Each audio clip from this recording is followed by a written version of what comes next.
Okay, so today we're going to continue a series that I started in January, just sort of to introduce my flex format, which is basically just almost like a New Year's resolution thing. At the beginning of the year, I said one day every week, once a week, I would do like either something I've never played before or something I'm afraid might go offline. Like the beginning of it was just the inspiration for it was like Spellbreak going offline. So in December of last year, I was like, oh shit, I always wanted to play that, but I never got to, and now it's about to go offline. I better have a day, then I had to just do it on a random day because I didn't have a normal slot for it. So now I do have one for stuff like that. If I feel like, oh, Titanfall 2 is about to go offline, so I better play it before it does, or whatever the case may be, Deathverse. So with this one, it's a little different, obviously. It's not like, oh, I've never played it before, but it was more just like it's a series that would be so long that I normally shy away from stuff like that. So I hadn't played it in a couple years, actually. I am going to be a little rusty and almost seem like I don't know a lot of stuff. And I'm playing on the Horde side, which is kind of fresh because I never really did play on the Horde side much. I've leveled like some low characters and stuff. And I even did get like a rogue to 60. I think I was just practicing something, but I don't know. Like as far as like reading quest text and stuff, that'll be fresh. Yeah, I did that a lot on my Alliance playthroughs. I've done 3 of these before, where it was a priest, rogue, and a warrior. And in the process, you might be like, see, this is the sort of the jaded perspective a little bit. People are like, oh, they played the game for so long, hundreds of hours, so the only thing left to do is to speedrun, even just this version of the game. Forget about the other expansions. But have they really read every single bit of quest text? Have they really played as every class 1 to 60? Have they really played as every spec and stuff like that? Probably not. And so that sort of not saying they have to do that, but that sort of preconceived notion that the only thing left to do is the end game and Nax and stuff like that, if you haven't done before, is kind of fruitless. It's going to be a very long series, very slow series. I'm only doing it once a week for a couple hours. Like every Thursday I'll do it for as much as I can. And so it's going to be permadeath. And I actually didn't want to use the add-on, but just because of all the hype around it and stuff, I'll give it a try and I'll do it that way. So I'll actually have to restart, which I really didn't want to do, but we're only level 5. That shows you how, that took me like 2 hours to do, but it was a lot of whatever, just taking my time. And we'll do the same thing. We'll do a troll hunter, but the difference is I won't be allowed to use my bow at all. Bows or guns are out. So that seems like an extreme, this is kind of the background of this too. Like, why did I do the 3 runs before? It wasn't like to show off or because they're even so hard or whatever. Although the warrior one was pretty hard. If I had to rank, warrior was hardest because you have the least number of outs. Like you have your little shout, but that can get you in trouble too.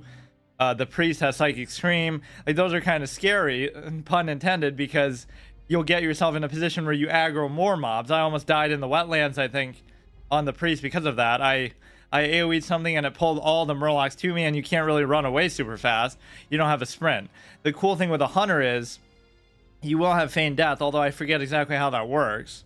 Or maybe you for some reason I feel like you couldn't even use it in combat, which sort of defeats the purpose. I don't understand that, but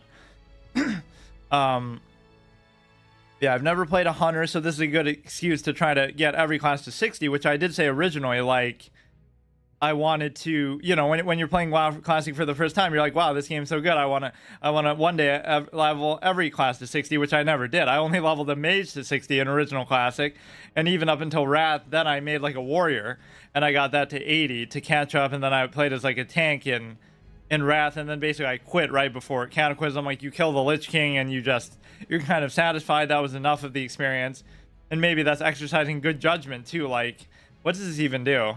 Like, that's when the game went downhill, which maybe not. I know a lot of people who like some of the other expansions, but at least premise-wise, I hate Mists of Pandaria. So yeah, those are the only 4 classes I've gotten to 60 in terms of Classic. Those 3 were permadeath runs. Obviously, the mage was just my first character, so I hadn't yet introduced my first playthrough, also permadeath format at that point.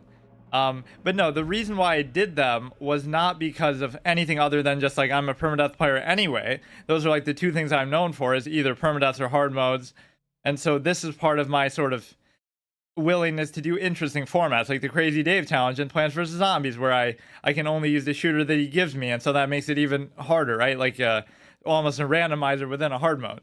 So here it's not enough. Let's just do a hunter 1 to 60.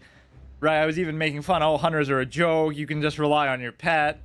So here's how we make it extra hard. I can't use any range, no bows, no guns, and I also, if my pet dies, I have to get a new one. So either you'd have to go back to a lower level and have it catch up, or you just have to get a new one that's level appropriate, which has a lot of downsides to it. So there will be something to that. I don't know how men pet works again, but it's going to turn into where I'm almost my pet's healer, and I'm just spamming men pet the whole time and trying to keep them alive and hope that they can handle it, because I'm going to be doing such shit damage with just my melee stuff. So I can use melee abilities and whatnot. So this might seem like it's taking it too far, but that's what a hard mod's all about, right? Doing some sort of creative, crazy format, instead of just being like a sheep like a lot of these people, because this is the problem too. Like, even though this is a good thing and I'm glad it's sort of revitalizing the game, it kind of is weird because it's like, oh, you have to have the add-on, and the add-on will keep track of what you did, and you get to show off. Look at me, I did a 1 to 60 thing. Even then, it's sort of appealing to the ego thing, the same way that people only care about raids and only care about end games. In the same sense, they want to show it off, or they want to make a big thing out of it, instead of just like, you're doing it just to do it. Like, why would you lie, or why would you pretend like, oh yeah, I did it, and like, what does it matter? You know what I mean? I'm not even saying like they're that hard to do, although I did do it in that same format, like where you're not allowed to use items from your main or items from other players. So it's like all the items you're going to be using are from quests, or you could craft with your own profession, but it'll be hard to, because you can't get the materials to power level it without putting yourself at major risk, right? Like, oh, I'll get my engineering to 300, let's say, but how would I even do that at a low level? Because I have to get the materials myself or buy them from a vendor, which is going to be probably pretty hard to do. In fact, I'm not even sure what professions I'll do. Yeah, I think that's what I did actually on my warrior. I was like an alchemy herbalist, because I was so worried about dying that I would make a point to just have potions on me all the time. I would do something like that, I think. Of all the classes you wouldn't expect to be, because, you know, warriors are so dependent in that sense too. You think of them, oh, you always need a pocket healer and this and that to stay alive. So I actually won't do it on this character. I'll make a new one. And so it makes it a little bit redundant, because I wasn't planning on doing that, but it's fine. But yeah, see, even with something good, people find a way to ruin it, where it's like a gimmick, right? You need a gimmick to appreciate the game that you could have appreciated in the first place. It's just an excuse, like, oh, play it hardcore, play it this way, and now it'll be an excuse to keep playing one of the best games ever. Read all the quest tags, play a class you haven't played before, all these kind of other things that you could have still done. You don't need the permadeath, the hard mode, to be able to enjoy it. You don't even need the add-on to do the permadeath or the hard mode, but like, people need some sort of structure. And beyond that, what else was I gonna say? Kind of deserves an intro, because this will be a long spanning series. And what a weird thing to replace, right?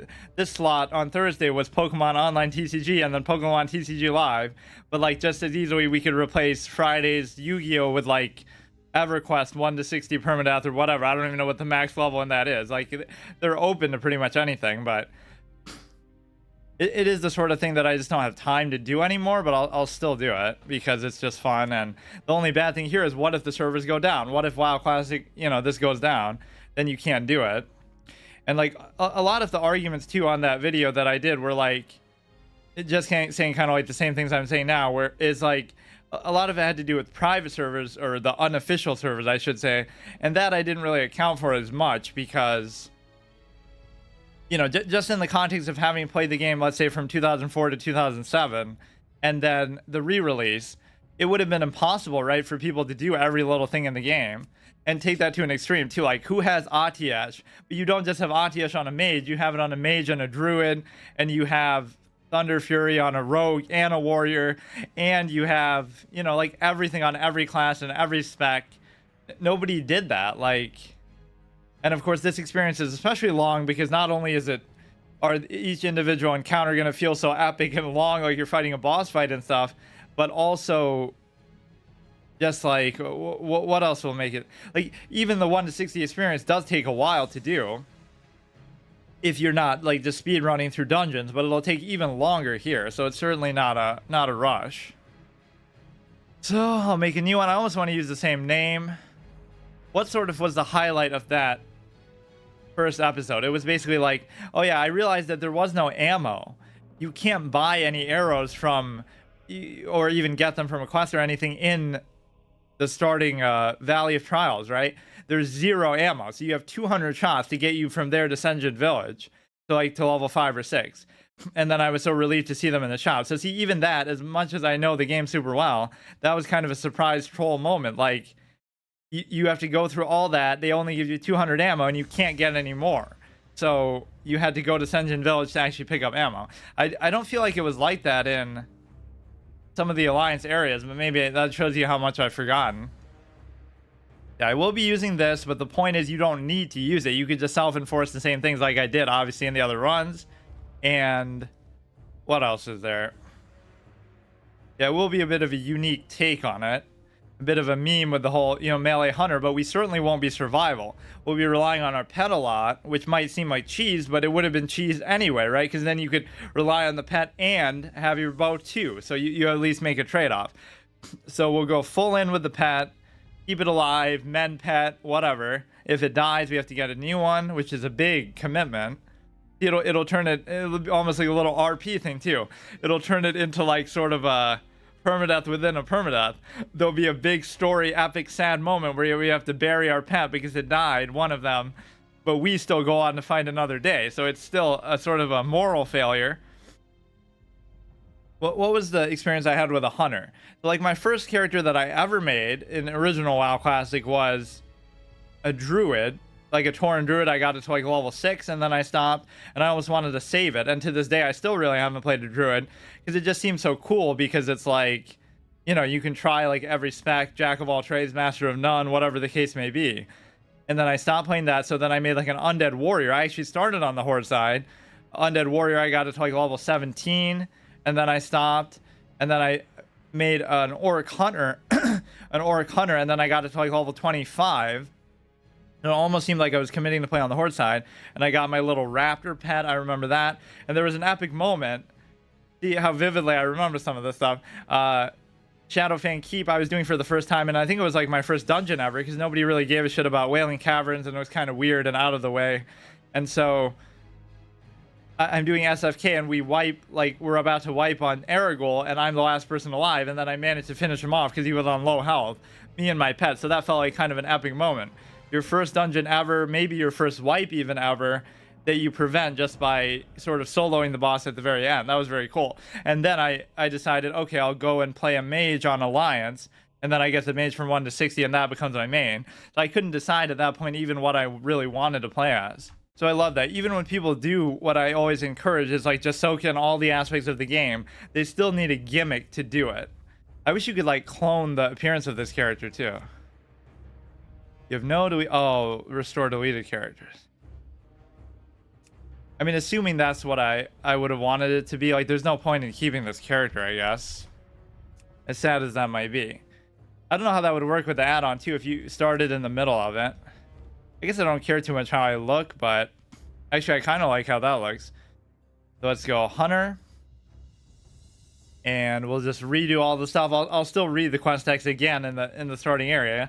Hunters know the uncharted places of the world. Gifted with a deep empathy for all life, they have an uncanny knack for befriending wild animals and taming them. Hopefully only one wild animal, although you can keep a couple in your stable and stuff. So it's almost like you really are playing like a single player game, right? Those were my rules anyway, so I'm not sure what the mod does. Maybe it'll do something beyond what I did before, or it'll screw up something. But I can't use the auction house, I can't trade, no interaction with other players of any kind. So, I mean, if they try to help you, this server was kind of empty, so that's why I chose it. I mean, it's one of the advantages, right? Like, people complain, oh, dead game, all the servers are dead. But that's like, that doesn't turn me off from playing it. That's like the light bulb moment. Like, that makes me want to play it. So they're finally out of the way. Gifted with a deep empathy for all life, training pets. In addition, hunters can use their finely honed senses to become master trackers. Wherever they go, they fight back the ravages of sickness, exploitation, and industrialization. Makes them seem like, in the same vein as druids, and sort of the Venture Co. is their big enemy. Once at home in the jungles of Stranglethorn Vale, the fierce trolls of the Darkspear tribe were pushed out by warring factions. Eventually the trolls... Yeah, and remember when Senjin was killed by a fucking Murloc in Warcraft 3? Eventually, the trolls befriended the orcish horde. Thrall, yeah, he saved them from Murlocs. That's how it happened. The orc's young war chief convinced the trolls to travel with him to Kalimdor. Though they clung to their shadowy heritage, the Darkspear trolls hold a place of honor in the Horde. Berserk, increasing attack speed and casting speed. Regeneration is actually very handy, so you will get a certain amount of healing in combat for what that's worth. Damage increase versus beast. Throwing and bow weapon skills increased. And yeah, speaking of Kalimdor, just the fact is that I always got confused with Aminar the Coldbringer, like the whole thing with Quillbores and RFK, or that's RFD, because it's like I thought he was like Rage Winterchill for some reason, that he survived the events of Hyjal and went there, so he was like loyal to the Legion. But no, he's the only Scourge presence in the entirety of Kalimdor, I think. There's some flavor text that even said that. So the only semblance of undead in the entire continent of Kalimdor is just that. Not only him and RFD, but no other zones I can think of a single undead there. Even like Felwood, I think, has more to do with the Legion and their influence. Like it's near Hyjal, and Winterspring has some demons, but that has nothing to do with the Scourge. 4 races comprise the Horde: brutal orcs, shadowy undead, spiritual torrent, and quick-witted trolls. And of course, the trolls were the OG race on Azeroth too, right? They became both the Night Elves and the Blood Elves, or the High Elves, when they were exposed to the Sunwell or the Moonwell. Beset by enemies on all sides, these outcasts have forged a union they hope will ensure their mutual survival. So I don't mind this appearance, so let's do... Oh, will it say the name is still taken? It did that once before, like you just deleted a character, but it says the name is taken because it hasn't processed the deletion yet. Whenever you tab out it, it moves to music too. I don't know if you can change that. And even settings wise, like I kind of want to keep it maybe a little lower because just for the old school feel. I don't know if people would really care about that one way or another, but I kind of liked how it looked last time. I feel like when you turn the thing up too much, the grass becomes annoying too. Like, oh, I don't know if I should change this either. I can't really remember.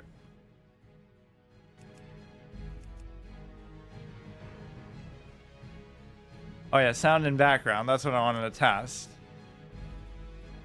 I feel like all the settings should be as high as possible, but we'll see. Yeah, this is going to be a nice, long, immersive series.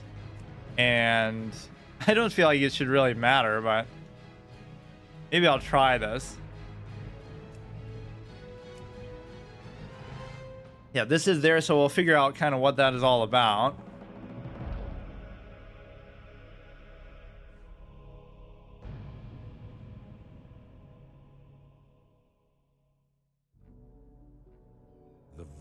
Already taking away from my immersion.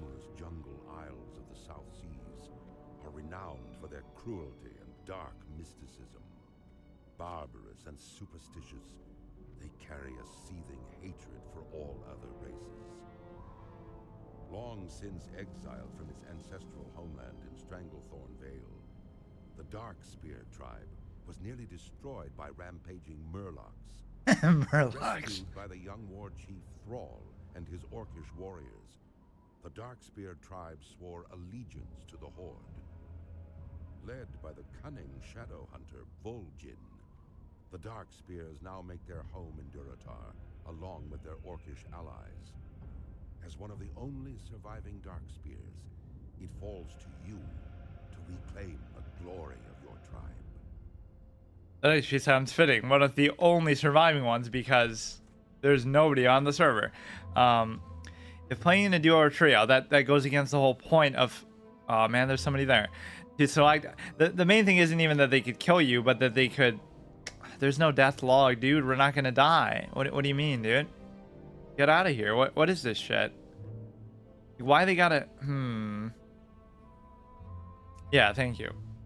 To select achievements, I don't care. At any point during the run, the window will not appear past level 2. Cannot be changed later. There's nothing that you need to change, dude. I've read the hardcore rules. I understand that disconnect appeal approval. What does that mean? Oh, like... Yeah, see, do I really care about any of this shit, dude? I understand that buffing a PvP 5 player. Yeah. You know how the mechanics in the game work. My presence in official guilds is subject to the Discord. Not going to be in a guild. Not going to interact with other players. Affiliated guilds do not follow our standards. Non-classic hardcore affiliated guilds. I understand that playing on multiple computers requires copying files as described.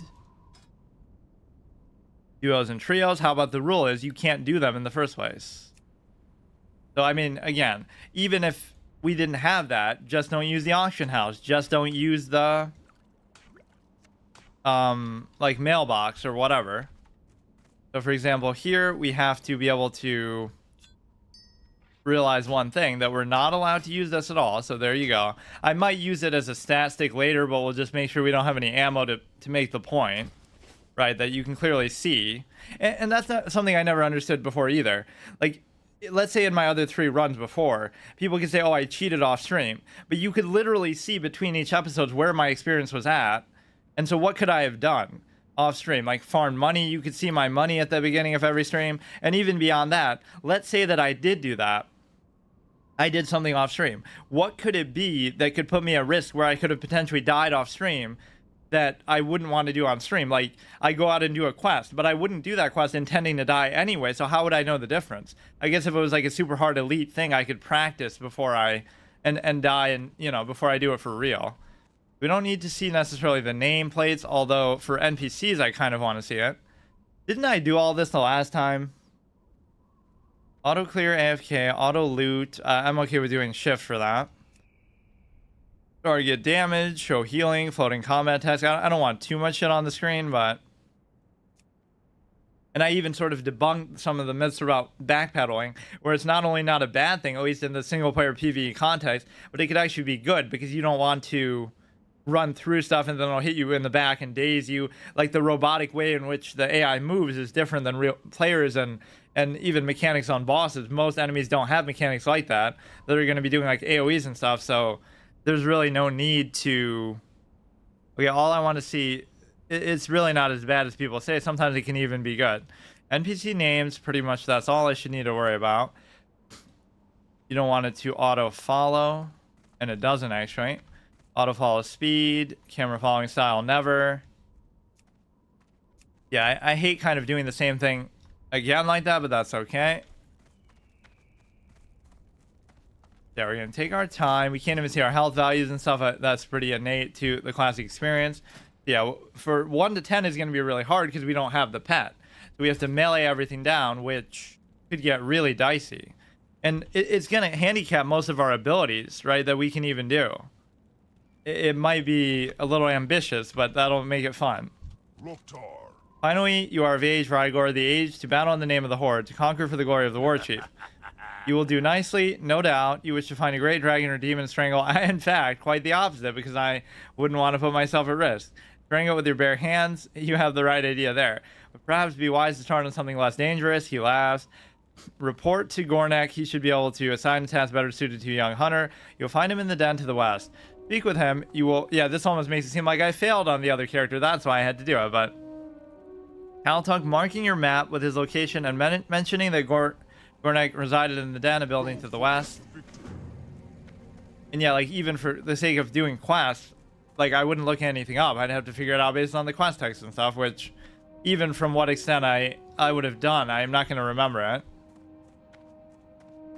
I remember reading all these things too. I'm not going to beat this area like a dead horse too much because we did just go through this, but we're still going to do all the quests. They got me to like a nice level 5, which is fine to leave the Valley of Trials. Valley of Trials will temper even the weakest into a warrior worthy to join the Horde. Are you trying to say I'm not part of the Horde? Those who cannot rise to its... Yeah, he knows I'm an Alliance traitor. I only played as Alliance pretty much my whole life. To its test will be left in the bake of the scorching desert sun. Another one of Kaltunk's recruits, huh? Sorry state of affairs, find ourselves if this is the best the Horde can produce. No matter, by the time we think you're ready to leave the Valley, you'll be a proud warrior of the Horde. First order of business to put a little strength in your backbone. I could send you out to the Barrens to hunt Kodo. In all honesty, you're more useful alive than dead. I believe we'll find a good match in the model boards you find to the west, or the north. Go for victory. So, thankfully this isn't too, like, I don't really care, you know what I mean? Like, why, I would love to ask that question of somebody too. Why couldn't you just do the same thing without this? Why do you need it? I don't get it. I don't train your kind. At least he's nice about it. Some of the trainers are dicks about it. Yeah, we'll be seeing NPC shopkeepers a lot. And I remember on the warrior that was extremely annoying because imagine you can only use quest rewards or whatever you get from random drops the whole game. This is kind of bugged out the way he's kind of like in between his legs there. I don't know how that really happens, but you're no warlock. I have no time for you. Be gone. Your will is not strong enough to manipulate the forces we control. I like the implication too with the classes. Like, it's not that you just happen to be a hunter. It's that you could never be a warlock no matter how hard you try, right? You just, no matter how hard you work, you can still only be what you are and just become better at it. You would never just be able to change classes. Only Anduin can do that, where he uses a sword as a priest, like the hero characters. So food and drink is going to be a factor. I do like the pet management aspect, all the stuff they sort of trim down mechanically over expansions. Like, you have to feed your pet and you have to keep it happy and certain other things. Like, it has a loyalty meter. What else was there? I mean, you would have to revive it, which here we can't do. So those will be two major mechanics as the class we cannot do. We cannot shoot our bow or gun ever. We can't use any abilities that would require it, which is going to be pretty much all of them. So this could be a little over ambitious. And then we can't revive the pet. We can heal it. We can, I guess I can dismiss it, but not in the middle of combat. Like if it's going to die, like if I can switch them out is basically what I mean. So 1 to 10 is going to be a little bit tricky actually too, for the simple fact of what sound thing did I change? Ambience, dialogue, music. Okay, the sound is already maxed out, so this shouldn't be too loud. So there are a couple people here. We're just going to ignore them. That's the best we can do. I can't sympathize with bigger streamers, but again, nobody said that they had to do any particular kind of content. It doesn't mean you only have to do a raid just because everybody is like... So it doesn't invalidate the run if somebody helps you, but... You know, if you were about to die, I might still say that. Like, but see, there's no way you can prevent it, right? I can't turn off beneficial interactions. I'll click off the buffs and stuff. Yeah, nobody's saying they have to do this specific type of thing. All they have to do is any of the content in the game that doesn't involve just speedrunning, or not exclusively just that. You're sort of misrepresenting it. Like with Asmongold, right? He begged for the game for so long, and that had an impact on it coming back. Soda Pop into, you know, other people. But then when they actually play it, it's not... Actually, I don't even know what Soda did with it, but it didn't really feel like the same thing. They were just trying to get through it and just whatever. And then complain, oh, there's nothing left to do after we speedrun and everything. It really shows you the beauty of playing games kind of blind, right? Like, even as much as I played it and even as much as I know about it, it's been so long, I guess I'm not as big a fan as some people who like play all day every day for their whole life. You know, as much as I love the game, I still like variety and I kind of branch out. I don't know every little thing like the back of my hand. I'm not going to remember a lot of it either, so it's still going to be fresh. Some stuff maybe I never knew. Right, I won't say I never looked stuff up when I first played the game. I'm sure I did, but it's just like I didn't make a point to do it, or I tried to do it as little as possible. So one of my key tenets of my other runs was the rule of 2. Never fight something above more than 2 levels higher than you. Always try to fight 2 things lower than you if you can, ideally, because even this, like, never go into combat when you're not at full health and full mana. The Witcher would have taught me that if I didn't already goddamn know it. Yeah, it's an interesting overlap. I'm glad that people like this, but maybe I'm being a bit nitpicky by saying that, but I still sense a little bit of artifice in the act. Like, they're doing it to show off, like in the add-on, or they're doing it for... You always have to give them some sort of spur. It's not enough just to do it. You can't just enjoy something, ever.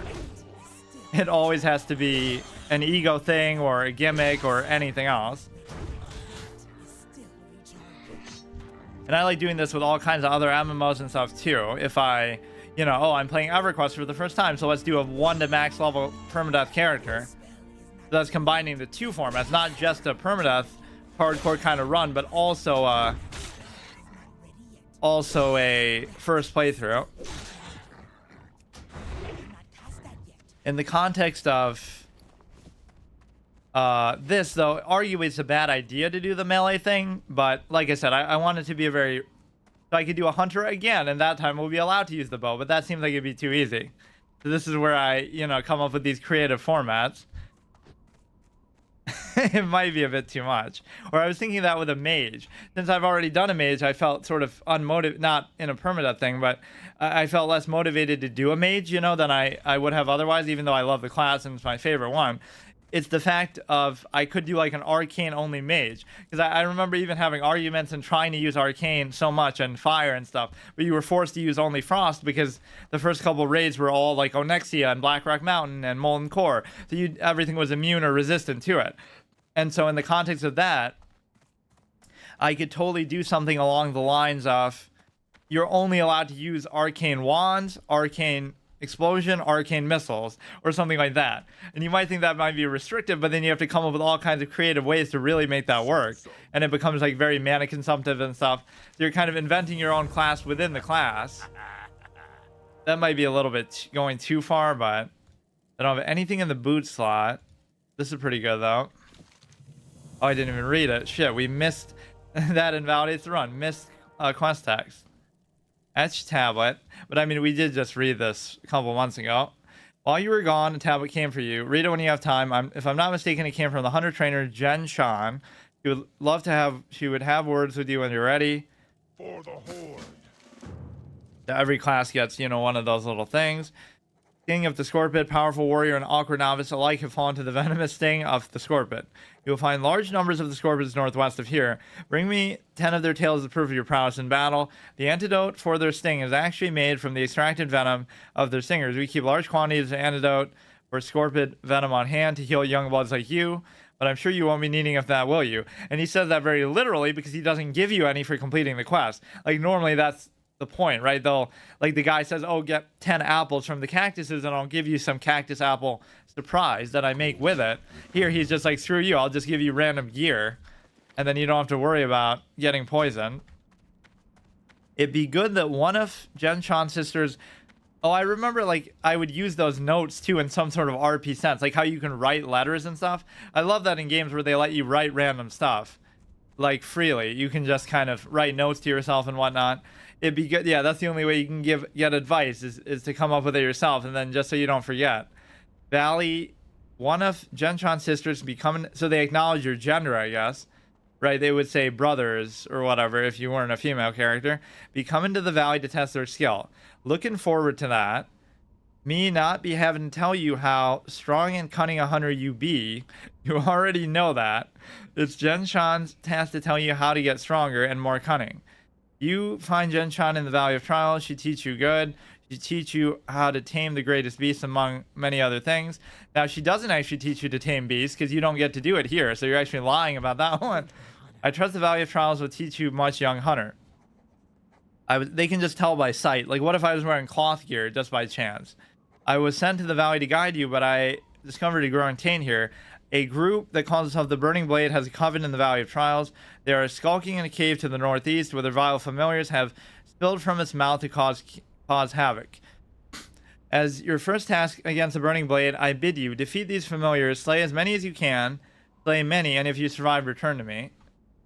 Go with honor. They always say it with a sense of doubt. If you survive, like, who the fuck do you think I am, dude? Yeah, isn't this like? Let's think about for a second. A little RP moment here. Which starting area has like the most intimidating and least intimidating enemies?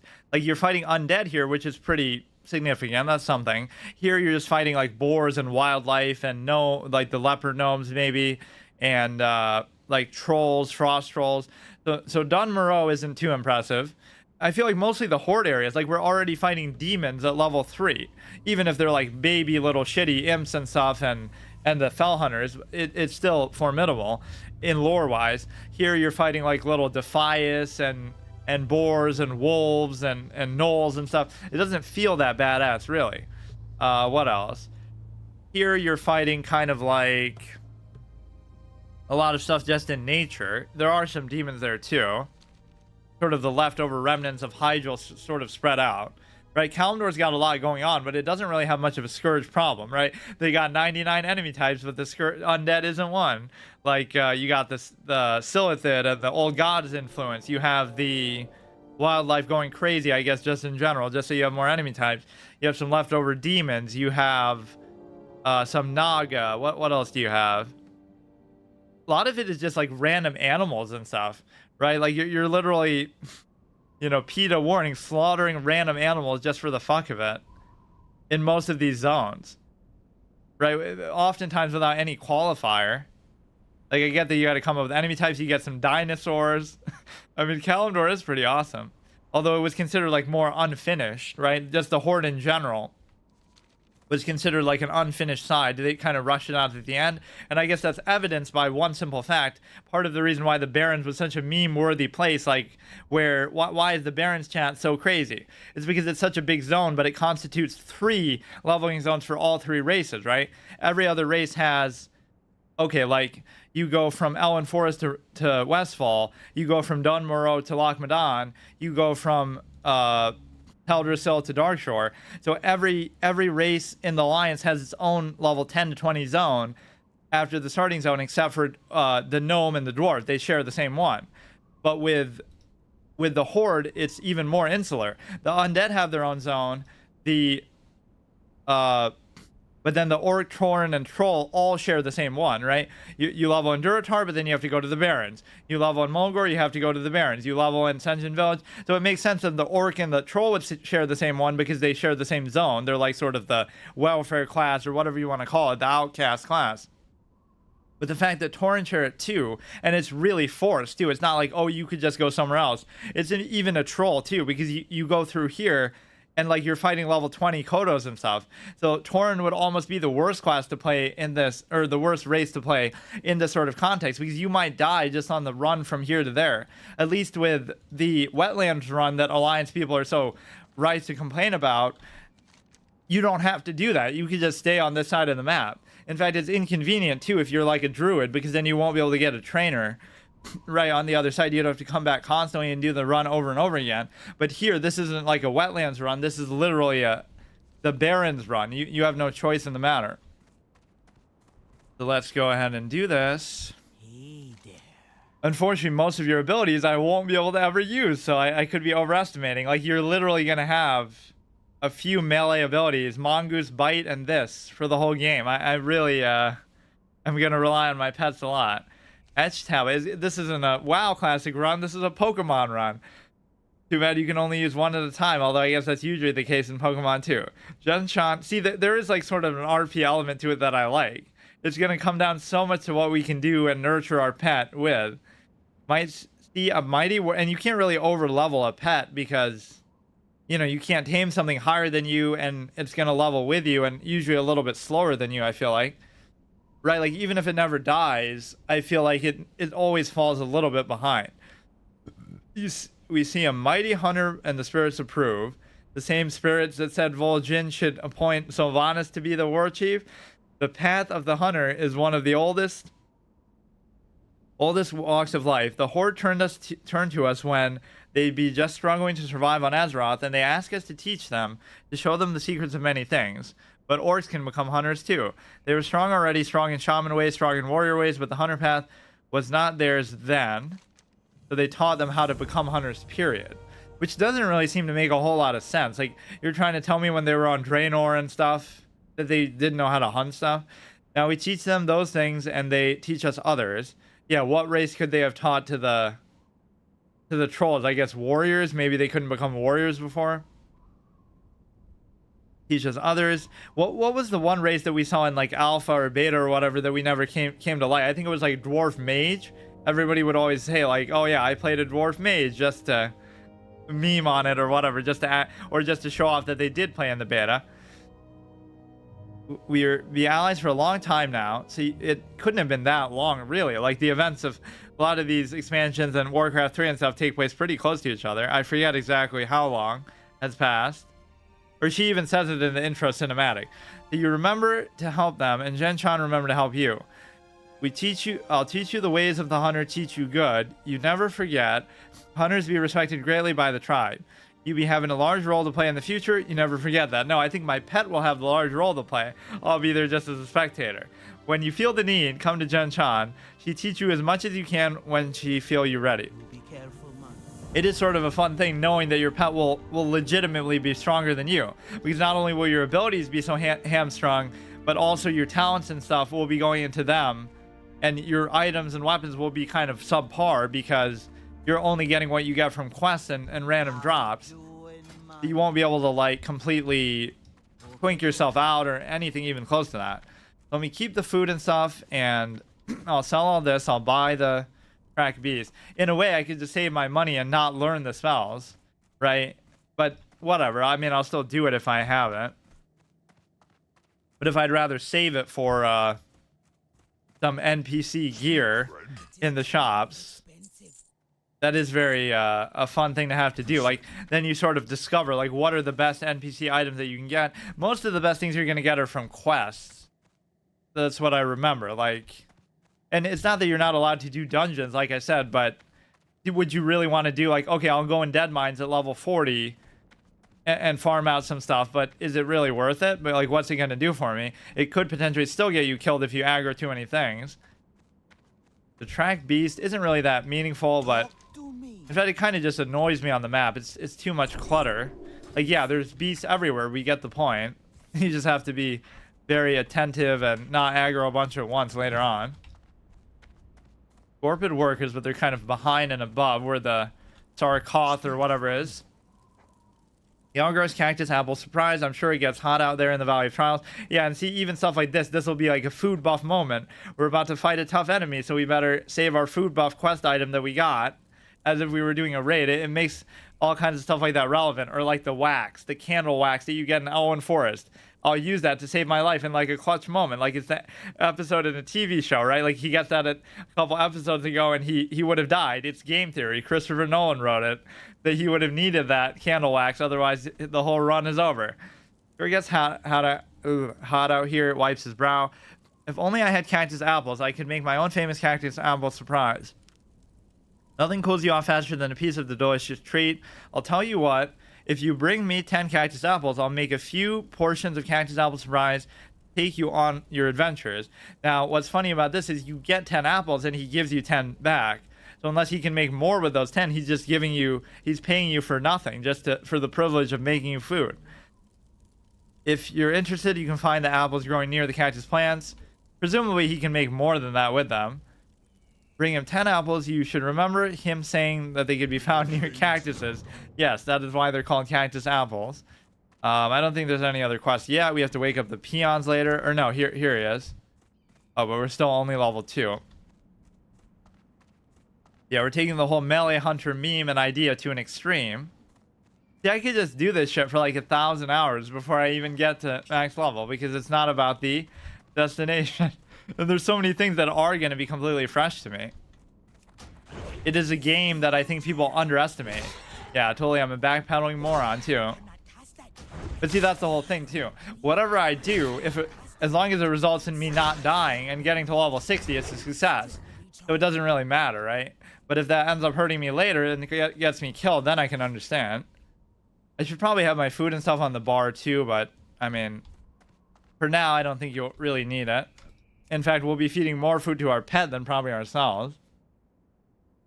All those little mechanics like that, whether it be, you know, having to manage the pet or having to do like class quests to learn spells and stuff, little things like that, I feel like people value a lot, but they kind of phase them out over time. Yeah, some of the annoying multiplayer interactions you couldn't prevent, even on a PvE server, is like the infernal thing in Goldshire. Like, somehow warlocks could drag an infernal there and it'll kill you even if you're not PvP flagged, or, you know, whatever the case may be. I forget exactly how it works, but that's one way to troll if you were like a big streamer or something and people were trying to do that. Or even just buffing you and stuff, or helping you kill stuff. That would kind of ruin the experience. And I don't know if there's a way to really prevent that. If they added like an option to turn off beneficial interactions or something, it feels like you wouldn't really be able to do that.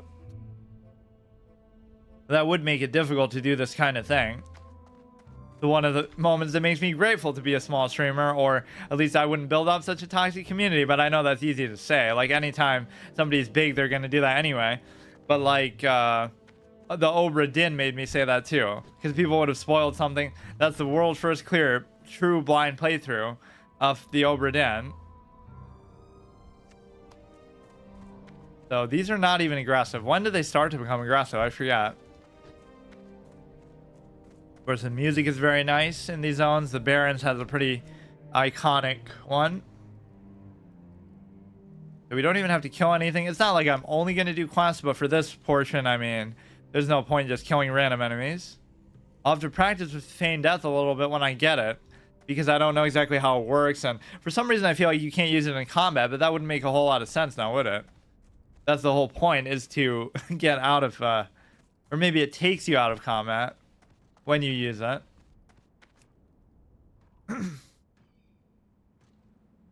This is something I would do a lot. I would always look behind me, like whatever I'm doing, just to make sure that... Oh, this guy's giving you this quest at level 2 to go kill Sarkoth. I don't think I'm ready for that.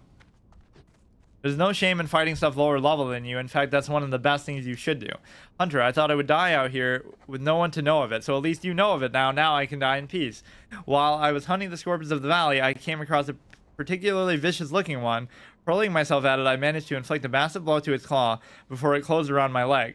I wasn't ready for its stinger though, and it sliced down and into my chest, cutting into my flesh and letting my blood.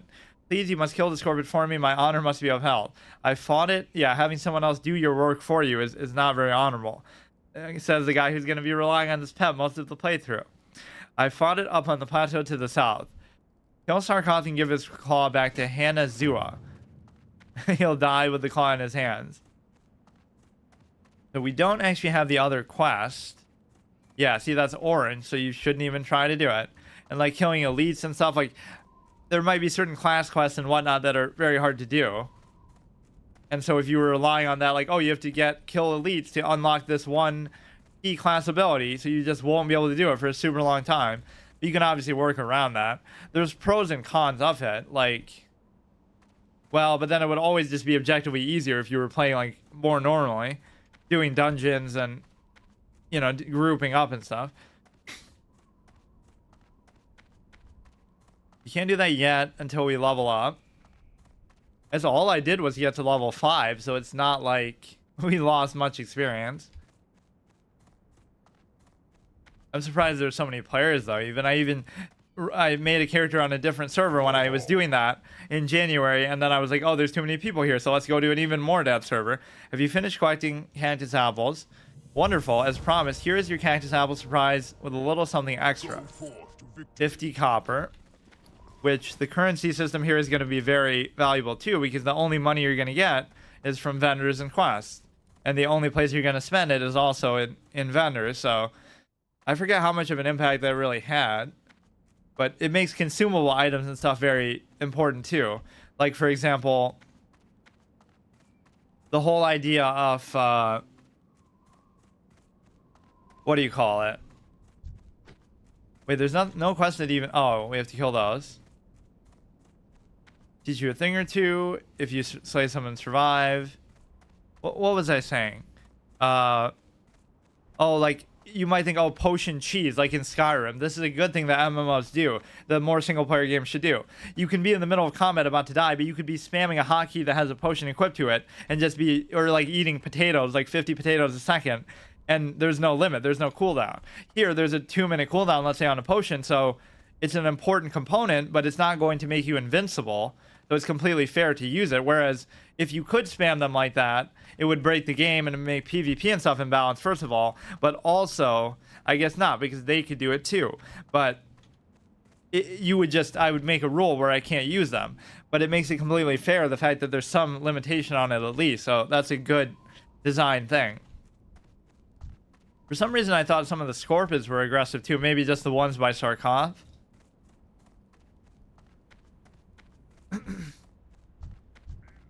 So you have to be very careful. See, isn't backpedaling there like the right decision? Because I feel like in PvE it makes a lot of sense. Gonna pull this guy away. They can cast. I forget what exactly determines whether they do that or not.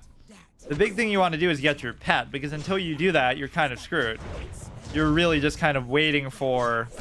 Like, look at this. Even this is going to be difficult. I consider it dishonorable to run away from an encounter, but look at this. We're actually going to go We're going to be an Oomkin hunter.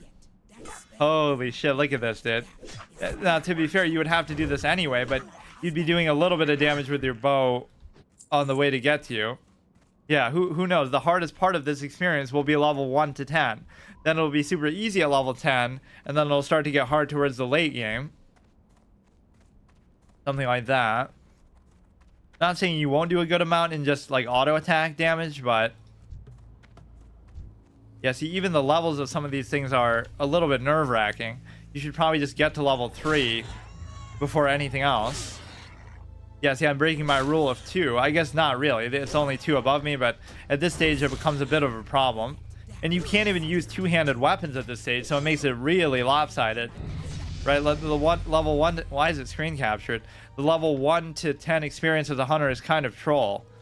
And especially because of the starting zones don't give you ammo. The starting little hub, right? You have to go to Senjin Village or probably Goldshire or something. Yeah, you might think, how could I be such a WoW veteran and not know that? But I never played a hunter, so I don't really give a shit about ammo. Even if you're a warrior or somebody who could use stuff like that, you don't really care too much.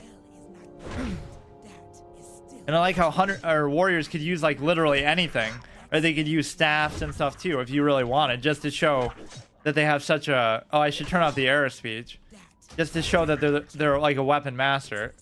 If you're gonna do any sort of flavor text or anything, do it in a place where you know you're safe. That got me killed in Lord of the Rings. All these little razors I do in my permadeath runs, like even when I fail, I try to learn something from it that I would never make that mistake again. And I will go all the way back to town just to mess with the settings, or at least away from... I feel like looping music is pretty good, but sometimes it's nice to have it off too. I don't know how it exactly decides that, actually, like when to come back on. I want to turn off the error speech because I'm just going to be spamming shit, you know, for so much of the time. The 2 out of 12 vile familiar slain. Don't really have to kill the scorpions yet. Or wait, does that mean that it's telling me to kill Sarkoth before the scorpion workers? Or do I have another quest for that? Oh, I do. I forgot. One of these I forgot to read the text for, or it wasn't that, it was like when I turned it in. Actually, that's my mistake. It's not like, oh, I have to level up before I fight the familiars. I have to do this quest anyway, so it will give you enough quests for the most part. But people always said like, oh, the final level zones are unfinished. Like, I didn't really have that problem. Like where, oh, the quest won't give you enough experience. There's so many different leveling zones. How could that be the case? Like, oh, you do every quest in the game, but I'm still not level 60. I don't think that ever happened on my other runs. You go to Winter Spring, you go to Silithus, you go to... I don't know why I even went to Silithus, because that would get you in trouble. Or I guess what they meant was in the original game before like Silithus had quests and stuff. So if you were just doing the Plague Lands and the few zones. But yeah, I'm going to make a point to try to go like to every single leveling zone possible. Too, like I won't just stay in one the whole time and let that get too boring. Like even now, I should find a way to go to Undercity, which you actually could do pretty easily. Just run up to Orgrimmar and take the Zeppelin. That's not really as taxing as like a wetlands run or anything of the sort. But yeah, I think I've grown to appreciate how crazy the Tauren experience is. You have to walk through the Barrens from Camp Tarajo.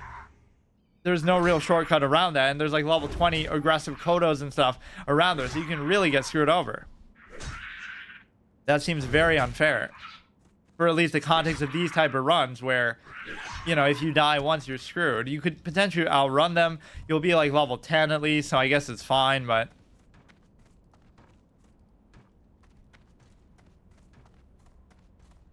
Yeah, I like stopping constantly. I guess that's why I use the keyboard movement so much.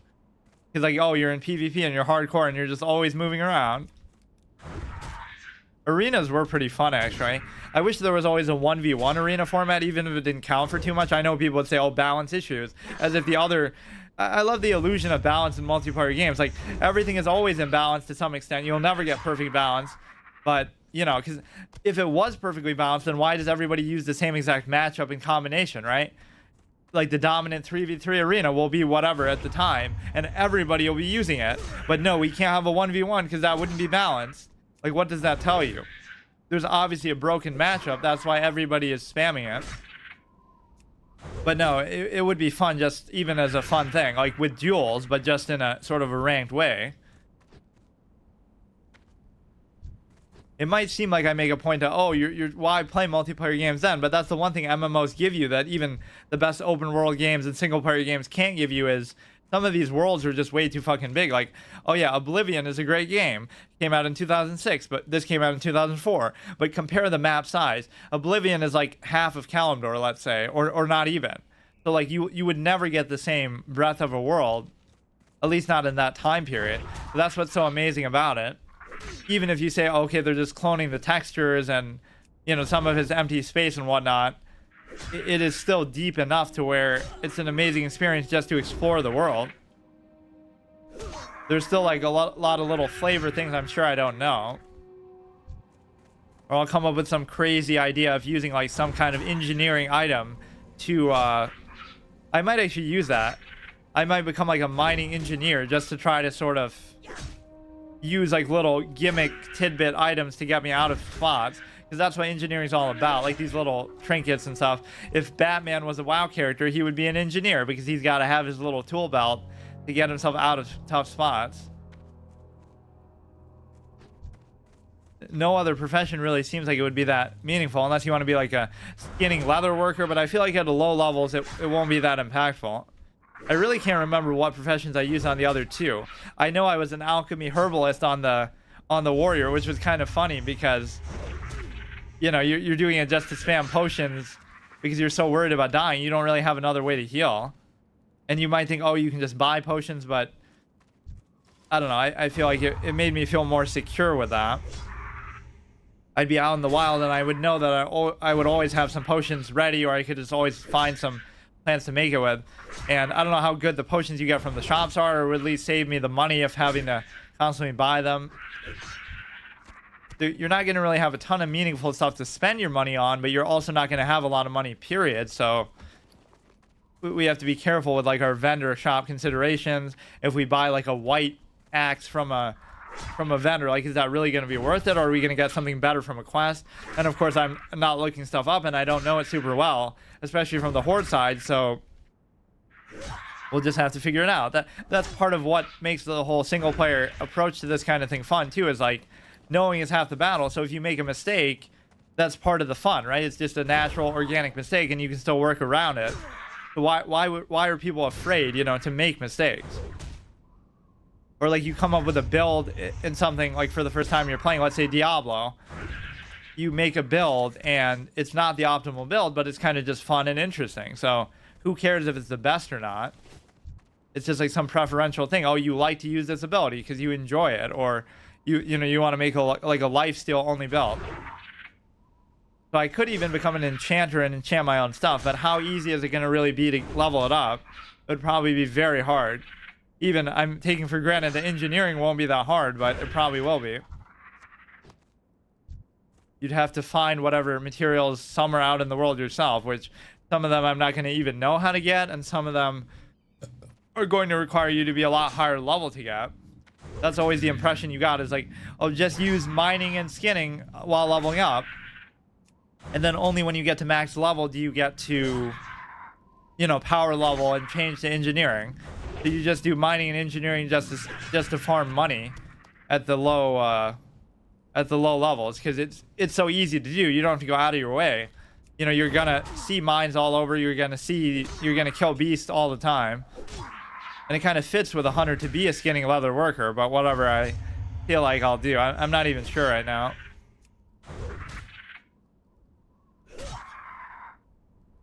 I was an enchanter on my mage. But see, enchanting is not really something that requires a secondary profession to go along with it. You just kind of disenchant stuff whenever you get it, like greens and stuff. But some of them rely on each other, like mining and blacksmithing. And mining is actually super important because of, you know, engineering too. But then engineering requires a lot of weird oddball stuff that's just kind of dumb. right? That's going to be super hard to find, or you have to do Nomergon to get it, or whatever. Just some very specific items. The 9 out of 10 tails.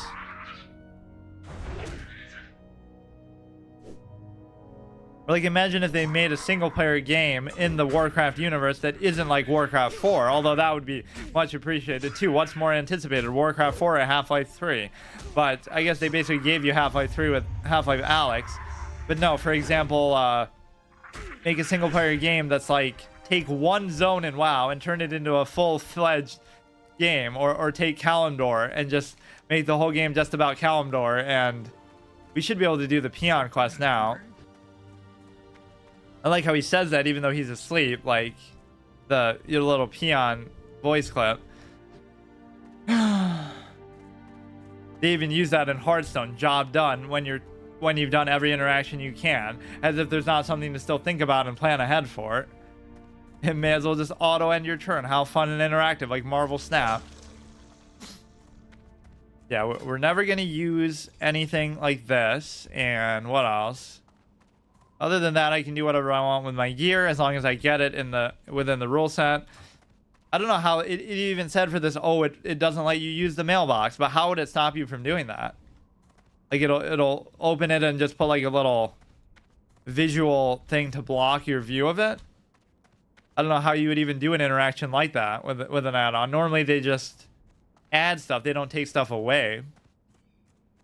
I mean, I wouldn't be doing it anyway, obviously, but value of trials will temper. Okay, that's always the same. The carapace of a scorpion isn't so thick that the strength of a determined warrior will be deterred. Strike strongly and without a doubt, the scorpion should prove easy prey. Thing of the scorpion. There's an important lesson that you must take away from fighting scorpions. The smallest and largest of opponents can still send you to your doom. In fierce combat, any number of things can prove your downfall. I have no more to teach you. You have done well, and I will watch your progress with interest. 6 armor, 5 armor. I feel like a cape is going to be a little bit harder to find, though. 4, 5.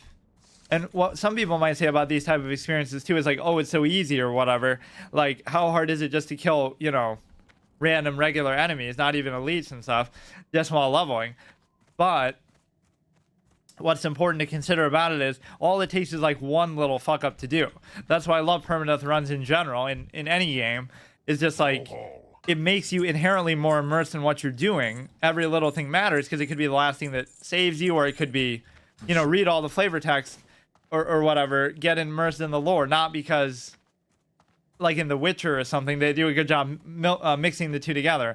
You're hearing all the dialogue about like the different monsters and stuff you'll face, not just because you're interested in the lore, but it might give you some tip that actually helps you survive later when you're doing like a blind permadeath first playthrough experience like I was doing. So let's just get to level 4 here, I guess, before I do the familiar thing. Or we could do the peons too, I suppose. I mean, there's no rule against grinding, but for the most part, you don't really have to. Like, why? There'll be certain quests I skip just because they're kind of tedious or require you to fight elites or something, but I might end up reading all the quest text, but I won't. Well, that one kind of looks better, I guess. But I won't necessarily have to do every quest. 100% GTA 4 permadeath run where I had to do like every little stranger mission, every side mission and stuff. Yeah, it's inherent. Why does it keep capturing the screen there? I don't get it. Oh, like every time you level up for the sake of that? How immersion breaking and stupid is that? Yeah, it makes it more immersive because any little thing, like, oh, it's just another level 5 enemy, but that could be the last enemy you face. So you always have to be locked in, and any little small mistake could get you killed. And on the flip side, any little thing you're paying attention to or creative idea you come up with could also save your life. Reading flavor text or whatever, listening to dialogue. First peons, they work hard gathering lumber from the trees in the valley, but they're always taking naps. Yeah, why don't we see any gathering stuff from a mine? They're all in like very specific spots, right? Like the way that this game makes it seem is like lumber is very easy to come by, although maybe not so much in a region like this, but ore is like super fucking hard to find, whereas in Warcraft 3, like they're always just like right next to each other. Although I guess there are more trees like just out in the wild that you could theoretically use if you really wanted to. but they're always taking naps. I need someone to keep the peons in line. You look like the right troll for my task. Here, take this blackjack and use it on the lazy peons you find sleeping on the job. I like how this guy woke up just as we were doing that, like to show off to his boss, but then he goes back to sleep. A good smack will get them right back to work. Return the blackjack when you're done, lousy slacking peons. Use the foreman's blackjack on the lazy peons when they're sleeping. We get 5 of the peons return the blackjack to him. For the Horde. He reminds me of the guy in Ocarina of Time who's always complaining, right? Like about the kids who are always running around in circles and stuff. Not that they're really lazy, but they're just kind of not really doing what they're supposed to do. This gives you a good excuse to explore this side of the thing, because you really don't have to unless you're like a shaman, I think. There's like a little ancestral stone quest or something. Okay, I'll get back to work. He knows me by name somehow. I'm already a celebrity. This would be the sort of thing that would make them really resent you, though. You're in the bar later just chilling out after work. Like, you whacked me with a stick on the job. Like, you think you're better than me. Like a little teacher's pet kind of thing. I don't even know what some of the hunter class quests are. I mean, obviously, one to get the pet. I'll get back to work. There could be one over here, too. Wherever there's a tree, you got to be sucking it dry. Yeah, our mortal enemies in the lore, just based on our class, should really be Venture Co. And maybe... I don't know.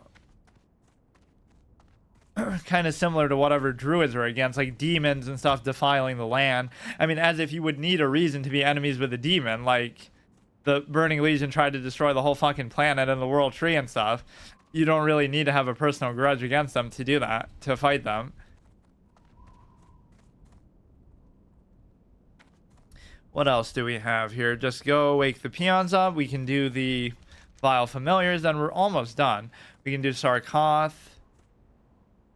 Seems like we're doing it a lot faster this time, even though I am reading this stuff too. It's almost like I would want to not show the chat at all, but I guess that much isn't too distracting. Just make it as immersive as possible. Where are the other peons? There'll be a lot over here, I guess.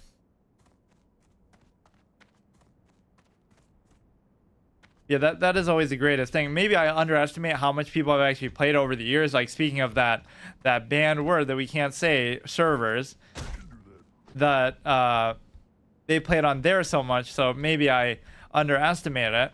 But the fact of the matter is, even people who think they have done everything haven't done close to everything. That's my only point. So, I don't know at what point they decide, like, oh, I'm just going to be super cynical and just try to fucking speedrun everything and then complain about... Because that's how that discussion was originally posited to me, is like, we were discussing on my debate format or something like that with Chad. I was talking about like some of the best games of all time, and I had the compunction to bring up WoW, like WoW Classic, and then people, oh, they were dismissive and they rolled their eyes and they were like, oh, but what about this, or it's so imbalanced, or this or that. So that's what I was trying to get to, is like, oh, so you're trying to tell me every single player game is balanced? Like, Neru's Love is really overpowered in Ocarina of Time, or you have 20 hearts, so it's way too easy, you can just breeze through it. So I guess that makes it a bad game, the same way that the raids being easy in Classic WoW makes it bad, or the same way that, you know, certain specs are trash and some are overpowered. Like, those things exist in other games too, but we don't hold it against them. But now with this, we suddenly want to, so I just... people give it kind of unfair treatment, right? And so that was kind of a good discussion, though, about like, it's only a net positive that it can be played with other people and stuff like that too. I'm not holding that against it. You have to compare it to games like of the time too, right? Like, oh, it sucked compared to modern games or this or that, which is such a non-argument. We always had that with like Wilt Chamberlain. Like, on the flip side, what if Wilt Chamberlain had all the access to the modern technology and nutrition and all the things we know today? He would have benefited from it and gotten even better than he already was. But then they want to put it in a vacuum and say, what if he played the way he was then, now, where everyone else has the advantage? Fucking ruin the run, you fucker. Jesus Christ. He helped me and I might have, she helped me and I might have died otherwise. Like, and it might not seem relevant now. What happened there? I resisted it. You don't want to aggro too many things. But at some point somebody will say that. Like, oh, you would have died if they didn't help you. Like, how am I supposed to stop that, dude? We'll turn in both of these quests. He'll give us the one to get the pick, I think. Or to kill the big bad guy at the end. I guess those are two separate quests. This is like doing a single player little mini dungeon, of which there are a lot of these in the game. The problem is they're not really that hard, so it doesn't really feel, you know, super memorable in most cases, but I always like to just look around. Yeah, see, now they'll call me a mage when they say, hey, Hunter. They somehow just detect your, yeah, misgendering. They're gonna misclass me. That's really the WoW equivalent, the RPG equivalent. So we have to kill 6 more of these. I'll try to sweep mostly the outside, kind of build up to the epic dungeon that we're about to go into. And in there we fight a bunch of fell hunters and stuff. Of course, stuff can kind of just spawn when you're doing this, which is very dangerous, and I'm gonna have to be more on the ball with that at higher levels. Here I don't care as much. Your pet can be a great way to get out of a situation though too, so I'm gonna need one with like taunt, just so that not only does it force them to attack it in general, not that I'm gonna be drawing that much aggro by simply using my shitty melee swings in the first place, but I need one to draw aggro. But also if we aggro like 2 or 3 things, we could potentially let the pet die and have to run away and just save myself.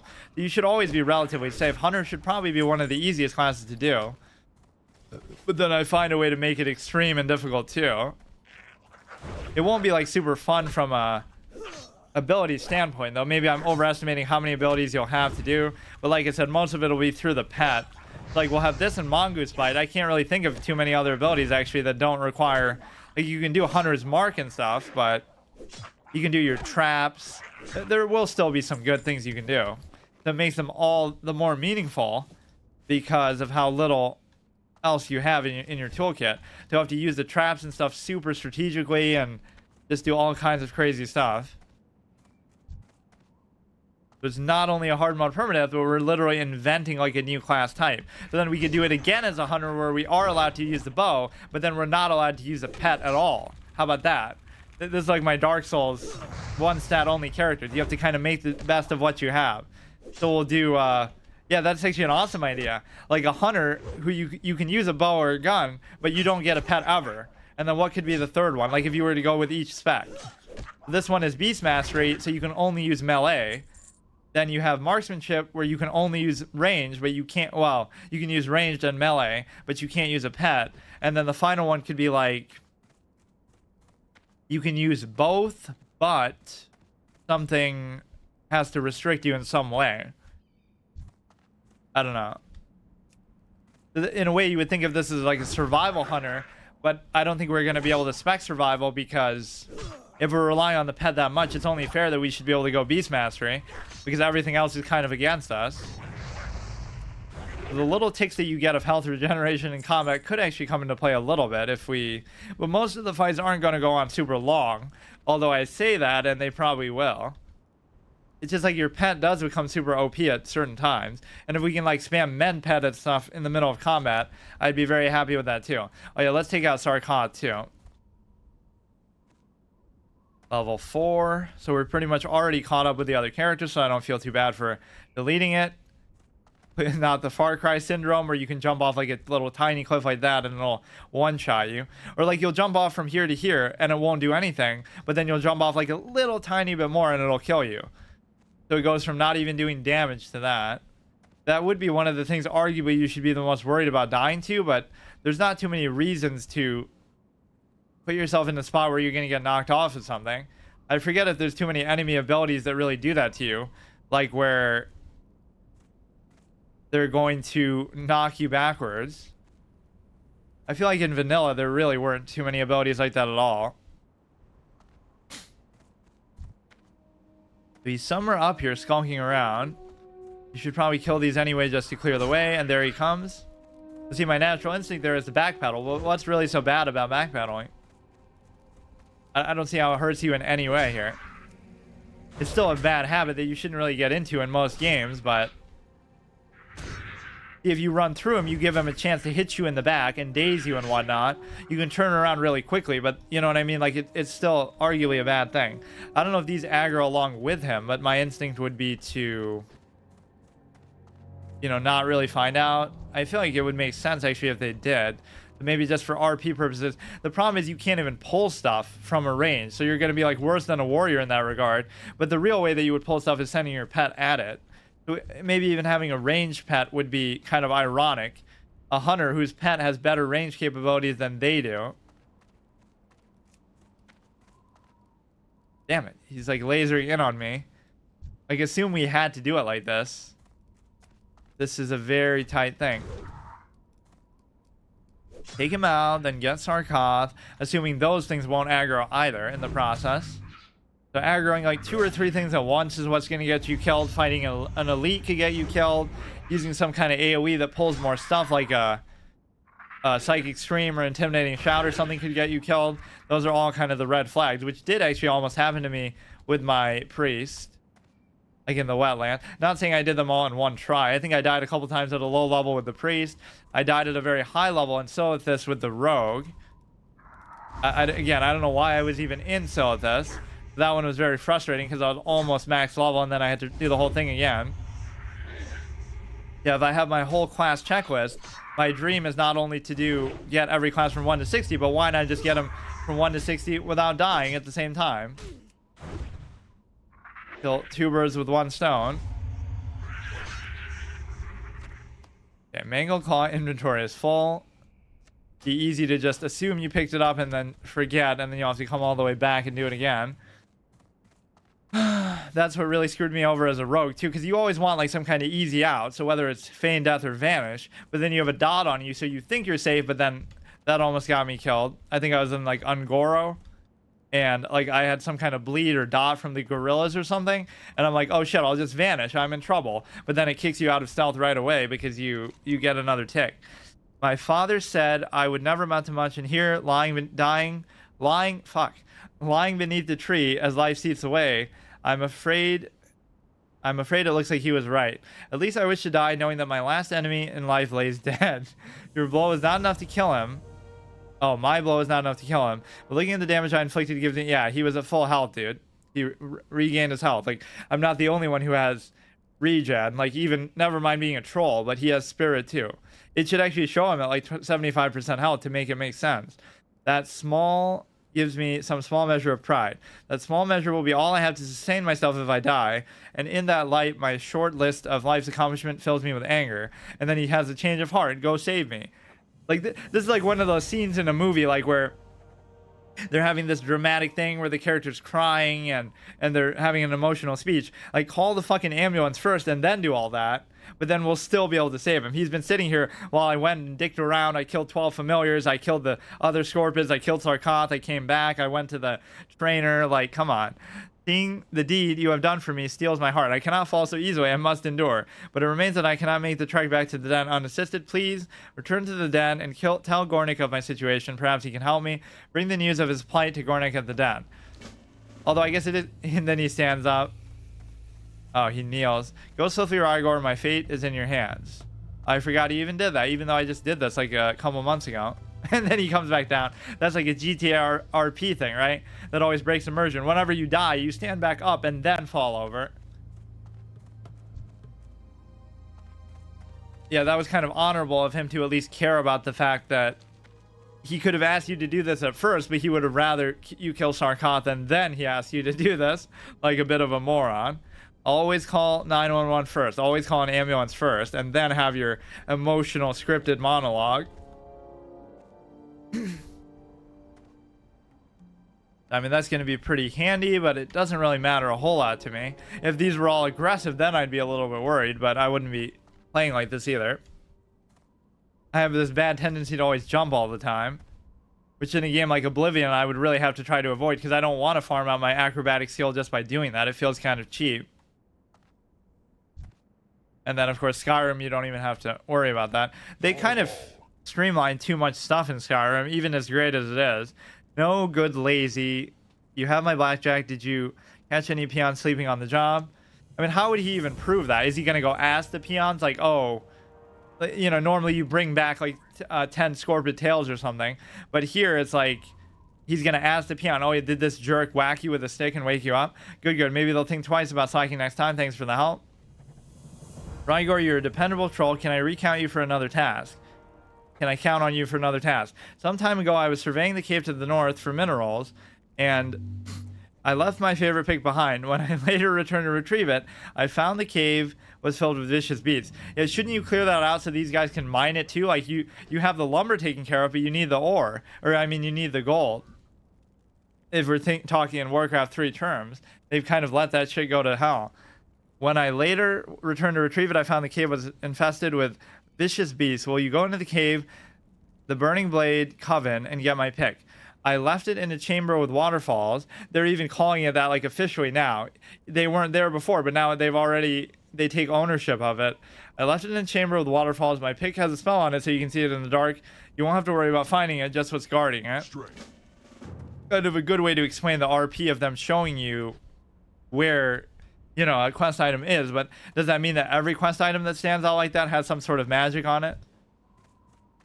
That's like a razor that anytime you question something, like the Light Yagami effect, how he puts a little piece of paper in his door to fake out the people who come in, but then puts the pencil lead in the little hinge so that it's like a layered thing. So if he does that much just to prevent someone from coming in his room, or at least to know that somebody did, imagine what he does in every other area. So it answers for the audience a lot of questions. That's like the most important scene in all of Death Note. It answers a lot of the questions like, oh, why couldn't you just do this to catch him? Why couldn't you just spy on him through the window? Why couldn't you just do some simple thing? Because if he thought that far ahead about simply someone opening his door, like his mother, to do his laundry, then you know he's going to think of that too. It's a good way to qualify his intelligence. Whereas with L, it's not nearly as well qualified. He just kind of, even the author said that, right? L just knows things because he has to, just to advance the plot. So even if people say L is smarter, he's not smarter in as convincing of a way. He just does what the plot needs him to do. Although the vile familiars were merely pets of darker powers within the Burning Blade, your success against them foretells greater deeds ahead. Through my divinations, I see that an item of power lies hidden deep within. Was I level 5 or 6 on the other one? Because how could I already be level 5? Power hides deep within the Burning Blade Coven, guarded by beasts and black magic. It is called the Burning Blade Medallion, and your next task is to find it and remove it from the Coven. But be wary, for the medallion may be possessed by an agent of the Burning Blade, and if so, the agent's power would be greater than the familiars you have already encountered. Go, Rygor. You will find the Coven in a cave to the north and west. That was quite a mouthful. Burning Blade Medallion, remove it from the Coven.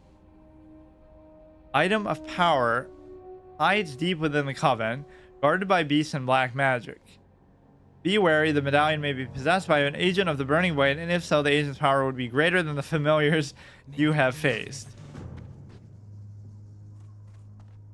No, it must be weaker, because that's why he needs the medallion as a crutch, whereas they don't. Hardcore, level 4-5, time played. Yeah, I'm certainly not doing it in a speedrun sense. I'm taking my time. As long as this thing just doesn't annoy me, I don't mind using it, but the point is, you could easily have done this years ago like I did without the need of any such thing. Just like you can do it in any other game in existence. You don't need the fucking add-on. I don't even see what it does. Like, what, it just keeps track of it? Like, I'm literally streaming it. Like, I guess it's good for people who don't stream then. But, you know what I mean? Like, how could you cheat? I don't get it. Blood and thunder. Or, like, why would you lie? From your description of the beast, I believe you must be speaking of Sarkhan. It is no wonder that Hanazua was overtaken by it, because he's so shitty or because it's so impressive. Aid will be dispatched to him immediately. Trouble yourself no more with his plight, by which I mean we'll just bury him and we'll cover it up. However, I must say I'm most impressed to hear that you brought Sarkhan to his death. It's a feat to be proud of, and that you would fight for a stranger's honor with other tasks that occupied your time. Your honor is heightened. Yeah, I'm just chasing clout, dude. It's not impressive. Strength. So now we get to do this. That's totally what people will say too when I upload these episodes. Like, oh, your keyboard turning, ha ha ha. No wonder you don't like rating and endgame content because you suck at it. But meanwhile, I call it like the best game of all time. So how could that, be the contention. That by that logic, that would at least mean that even if I wasn't good at it, I would still enjoy it and praise it. Like with chess, I still enjoy chess even though I suck at it, and I acknowledge that I suck at it. WoW, chess, and League of Legends have something in common, and who would have thought we'd make that connection? Or even so simply as these are both in there. So that pretty much should be it for the region. The fitting final quest to kill like the big boss guy at the end, who's not obviously that's not really how they use elites in the game, but you almost might have thought that would be what they would do. Like any end boss of a single player major quest or dungeon or area zone would have that. It would have to be an elite or something, and a lot of the time it might be, but it'll be something you have to group up to do. I'm going to be very careful not to try to overdo it and do quests like that. Or I'll do them at a much higher level, and you can always send your pet in as bait to just get a feel for how, you should clear your path there to make sure that nothing aggro's behind you. Yeah, how else would you do it if you don't backpedal? Like, see how I'm turning around and taking extra damage? How would you back up an enemy without losing hits yourself? You would, like, go at an angle. Yeah, backpedaling is not only not a bad thing, it's actually a good thing in this kind of single-player PvE context, because think about it. You're trying to get this guy away from the rest of the enemies without... I guess you could just strafe off to the side. Yeah, it's actually a legitimately good technique a lot of the time. As evidenced by my past experience. So my damage isn't too bad. We got a weapon upgrade, a nice little white thing here. Makes all the little things exciting. Oh shit. You know what I forgot? I forgot to equip it, and I actually sold it like a moron. I should go back. See, it makes these little things matter that much more. Oh, shit. It should still be in the buyback page. It's not like I sold a million things. That means I might have sold another upgrade thing too. Yeah, that'll be fine. You wear leather to like level 40, then you can wear mail actually, which will be an interesting consideration. And I doubt I'll have enough money to get the mount without any... Oh, in fact, I'll definitely not have enough money, because even normally you might not, because you're worrying about stuff on the auction house and this and that. I got really lucky on my priest because I got like a BOE blue wand or something, I think, at a lowish level, and the chance of you getting something so good is very rare. Like, how many blues do you really get from turning in quests that don't involve doing a dungeon? Probably not very many. It'll mostly be greens. You'll get a whole bunch of greens to drop, I'm sure, but whether or not they're actually good or whether you can even use them as your class is going to be a different consideration. I guess that arguably makes warriors and stuff better, because it's more likely that you can use whatever it is that drops. Whereas if you're a mage or something, if it's not cloth and if it's not very specific to what you want, it's going to suck. So go to the buyback. Oh, I could have done it with the guy out there. I'll keep the food and stuff for now, but arguably for a while, I don't think I'll really need it. This is exactly almost where I left off. I just went to Senjin Village, and I was sort of stunned by the fact that, oh shit, I might have fucked myself there. 3 to 6, let's actually get rid of this one. And what else? I don't think anything else here would really be an upgrade. 3 to 6, that'll actually make quite a big difference in damage. They even had that consideration, like they're telling you damage per second. At this time in MMOs, I don't know whether... I guess it wasn't like maybe unusual to do that, but it was something that was less... There were less tooltips and sort of metagame things naturally in the game, so you always had to use a third-party resource. Whether that's them just being kind of antiquated with design, or whether that's them discouraging you from doing stuff like that, it's hard to say, but... now a lot of these games have all that shit built in. You don't need to look up Thoughtbot or whatever to metagame. We'll just put the stuff in the game to tell you what to do. Like some of the deck recipes in Hearthstone, you could argue are like that or whatever. So you're so lazy, but you're also so committed to min-maxing that we'll just do it for you.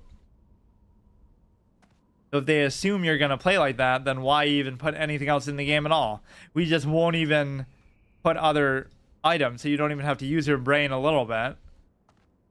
That's the part that people really seem to resent, right? They don't want to think and try to come up with something, but those are some of the best moments in WoW history, right? Like when I said, when a game is so legendary that it has real life lore, like for example, the Drums of War with Muru, somebody had to come up with that idea to chain the Drums of War together. So in all the world of Azeroth, all these thousands of adventurers were dying, let's say in RP and in lore's sake, they were all dying, and nobody could come up with an answer to Muru. It felt like it was impossible. But then one day, one brave soul came up with this genius idea of, you know, combining all these different items together and chaining the Drums of War to be able to finally do it.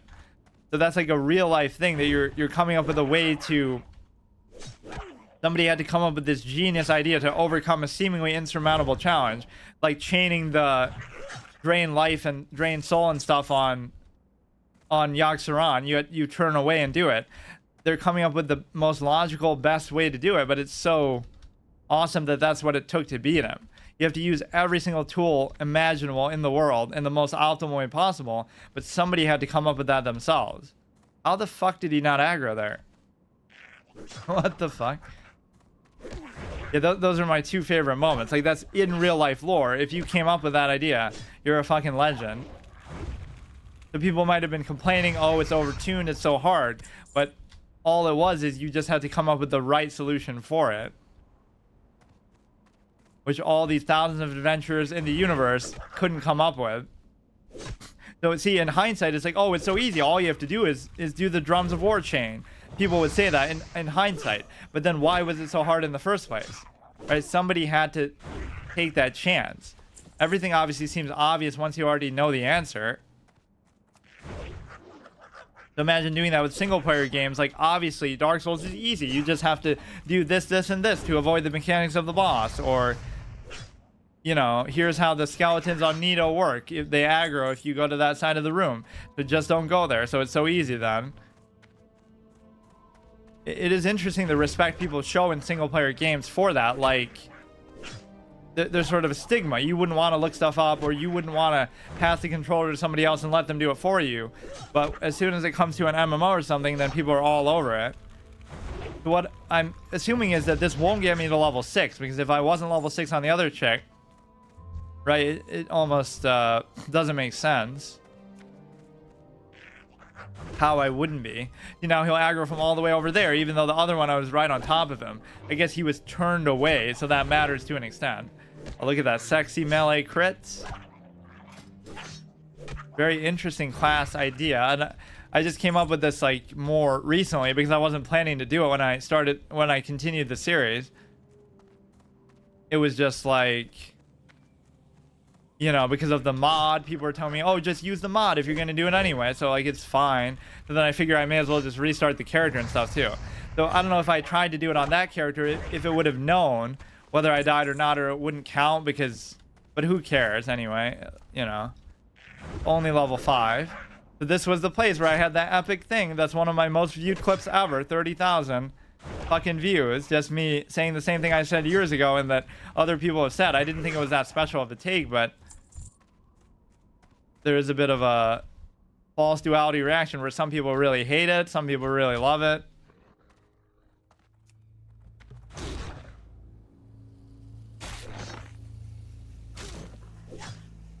Yeah, this is going to be a little bit dangerous, to be sure. But then again, at this point, it's not that different from how you would normally play it anyway, for the simple fact of... I feel kind of trapped in here, claustrophobic, I'm worried. Oh, I forgot to even put my passive there. Berserking, for now, I don't really have to worry about it, though. We'll use it on the boss guy. See, my whole tendency is to always pull stuff back, too. It's unlikely that this dude is going to respawn. There's going to be stuff padding through. This is the music I always associate with Stranglethorn Vale, more than anything. But it plays in a lot of the caves. But see, some of the caves, that's not like a hard rule. Some of the caves will play like the Tourist Fall Glades music and stuff too, I think. Like the undead stuff. That's very tight. You don't want to fuck with that. Either let him pad or pull him when he's all the way down. They really have very small aggro ranges at times. So I'm 1 level higher than them, which is fine. I'd rather be 2 levels higher to really be messing with this, but that might become more relevant, obviously, later on.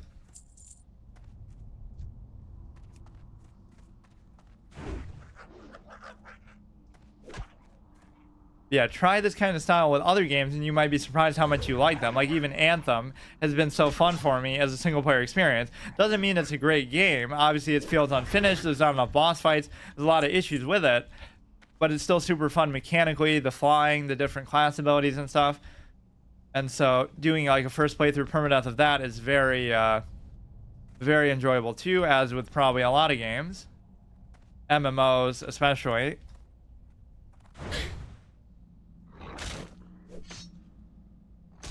That's the biggest component too. Like imagine like, oh, I used to do permadeath runs all the time of games I'd beaten before, or even sometimes I'd practiced, but then it turned into I liked it so much that I wanted to do it for games I've never played before. So I'll play a game for the first time and try to do one.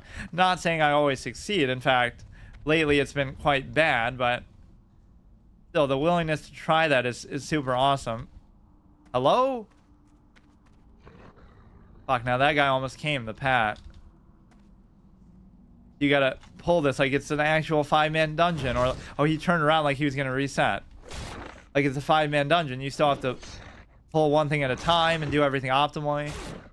Learn where the paths are. I mean, you're still okay health value wise. Like nothing's gonna just tear through you too easily. That guy's gonna come back at some point. Actually, I should come through the middle and try to just take the pick first. For some reason I remember doing this quest on like 2 separate trips last time. Yeah, see, we're already cheating. We practiced this 1 to 5 thing. Even it's not like I've never done this before either as a Horde character, but I just don't remember it super well. So where did that Pat come from and where did he go? He's right there. And he is going to come this way, which we already kind of know. That was kind of a lucky crit. But see, that was like a deer in the headlights moment where if this was at a higher level, I just saw the Pat come through, so I knew that could happen. But I was too impatient to wait for it, so I wanted to fight that instead. I don't know exactly what the respawn rate is going to be, but sometimes it feels way too fast. 17. Gonna fill out my inventory. Obviously, the quiver is not really relevant. I guess I could sell it or something. Here we'll go through and do the pick. I guess you take for granted that you'd be able to pull them from a range, but Jesus Christ. You have enough space here, but you can back up as much as you want. Yeah, this is what you'll see me doing a lot, is just flicking behind, make sure there's nothing respawn, nothing's coming. There'll be some other stupid pats.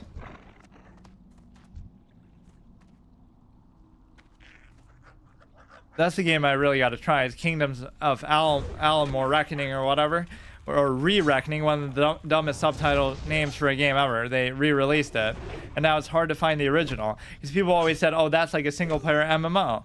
So that's exactly what kind of I've always wanted. I mean, Skyrim is kind of very worthy of that, but okay, so this room is pretty much good. I went the other way last time. Let's go this way this time. I don't even know what's over there. I should explore like every little nook and cranny of everything too. But then I'll even overlevel myself. There won't be enough time to, you know, do that and get to 60. So the pick, it's probably says something on there too, or no. It could say like, oh, it has some magical light that makes it easier to spot. Some of the quests do become very tricky to do later too, where you actually have to read them, or of course just look them up, or just have an add-on for it. Now you could cut through here, but let's make sure the way we come from is clear. We are going to start to see respawns, but as long as they're spread out, it's okay. What is even down this way? I'm not even sure. The biggest thing that scares me is just the Pat, but it shouldn't be that big of a deal. Okay, I see the respawns are way faster than what I feel like they originally would have been. I don't know how they changed that or why they changed that, I mean. some kind of a, because they expect the servers to be over flooded and they use like phasing and this and that, but totally unnecessary. Now I will actually get to level 6, whereas I didn't before. Okay, so this dude's coming. He's actually fine. For once I don't have to bait them into the aggro range, he'll just do it himself. I mean, you could use this more often too, but if I don't feel the need, I'll save it for when I really need it. Same thing with potions. We're going to have to stock up on those as we get them, which you'll get a certain amount from quest items too. Of jerky. I don't have room in my bag actually, but you know what? You should put the quiver on just so that it doesn't take up that last spot. That makes it pretty clear that we're not using a bow in some subtle way that you just don't notice, like we're somehow cheating the format here. So see, the add-on's not what's making me do that. So he's at the top there. I don't really know what the point of this part is, actually. There's no other quest here that's going to force you to go in here, or there might be like a class quest that has something to do with this. So everything's normally pretty spread out like this, so it's okay. Yeah, you don't really have a great out, so until you get feigned death, you got to be very careful. Or again, you can let the pet take the fall for you.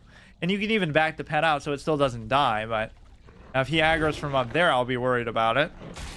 Sometimes you do get weird interactions like that.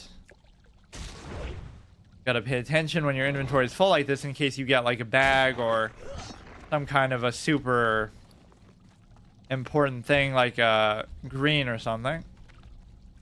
Is that better than mine? 5, 5. You could still do it and replace it just so you don't have to repair it. Okay, now I'm a little bit too close to this dude here. I always think of how the Succubus got replaced by the Fell Hunter because the Succubus was too controversial of a card in Hearthstone, even though their effects wouldn't make sense then. The Succubus literally sucks a card from you to be able to play it, whereas the Fell Hunter would have something to do with magic, like it would silence something. But they just, you know, it's still a 4/3 for the same effect. Right, that guy's in a bit of a sneaky spot. I'm kind of overestimating myself here. It would be very dangerous if you pull 2 of them.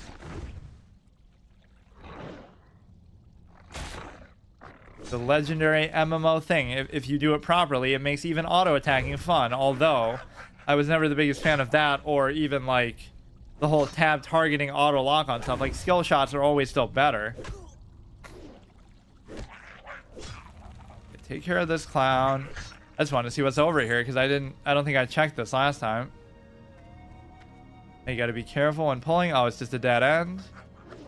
Really, there's literally nothing here. I'm sure there's some class quest that actually tells you to come here.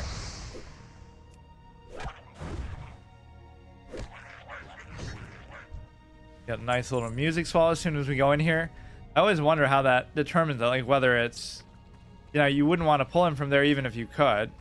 Let's go for a little dip. Oh shit, you can actually come through here. I better not die because of this. All these random little holes that have nothing in them. Swimming tutorial. Swimming is much like walking, except you can steer upwards and downwards by holding down the right mouse button and looking in the direction you want to go. I mean, you can do that even when you're walking too. You'll see a breath bar pop up when your character becomes submerged in water. If you run out of breath, you will begin to drown. Okay, take care of this dude. We got to work our way all the way around now, so that we're able to. I mean, you could maybe somehow do some jumping shenanigans there, but kind of too dangerous if you pull him from that angle. If only we could use this thing called ranged. What a foreign notion to our class. Okay, there's a shield there. I should almost go back and sell stuff, but no, I'm not going to do that. Got to pay attention in case anything drops that's actually going to be significant, which there is like kind of a boosted rate of the little bags in these starting zones. I remember I got like 3 in a row, like in Elwyn Forest or something one time. Almost made it feel like a bug. Like it has a bias towards trying to give you them, but that's still extreme. Let me just wait till I actually get something I need before I destroy something. Definitely at least one bag would be nice. Yeah, these two are a little bit close for comfort. Damn, it almost looked like he was about to come for me. Yeah, I don't really see what the other better way of doing it would be, aside from you could strafe. Oh shit. As far as like pulling stuff back. Too bad he's too dumb to actually keep casting a spell at me. Like, what's the point, dude? These are supposed to be caster type enemies. So what weapon is he using? That is one that I remember. I can't remember. Now this you should make a point to try to clear out. Just make as much space as possible so stuff doesn't aggro unexpectedly. Oh shit, I went maybe too close to that guy too. The guy is gonna pat through it, so I should almost just wait for it. Anything that respawns now is just gonna be behind me.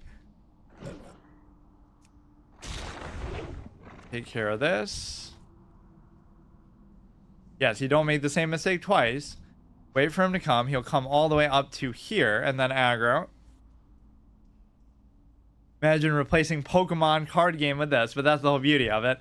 The only reason why I made so many of my secondary formats lately, or when I first reintroduced them, was because I hadn't played card games in a long time. It doesn't mean they always have to be like that. It just has to be something that is sort of like a good time sync thing like this, which we'll be doing this for a long fucking time now. I don't know how long this is going to take, but at least I'll say we're not going to necessarily do another class run immediately after this, because that, you know, we already would have committed so much time to this. Yeah, these guys are really forgiving though with the aggro ranges, which you can't get used to really.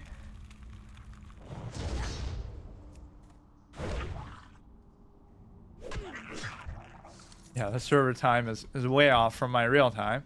You take care of this dude, and I'll even maybe kill that one, just kind of make sure that nothing goes wrong here. I don't know how far this pad actually goes. I think he goes there. So we'll get him on the way back. A lot of the time what gets you killed is just impatience. Like, I could just wait for him to come back, but I'm going to try to kill this guy, I guess, first, and then we'll do it. See, by the time he actually comes back, this guy will be dead. We're doing pretty good with the melee consideration, but all that would really happen at this level before you get the pet is you would only get like 2 or 3 shots off, but you would also have other abilities. So maybe I really should just save my money, because even though you might say, oh, that's cheating too, like, oh, you get to save your money and not learn spells, but that's the whole fucking trade-off, is that you don't have to, you're not able to use them, so you shouldn't have to waste your money on them too. Because yeah, really, what is the point in learning Serpent Sting or something? You're never going to be able to use that.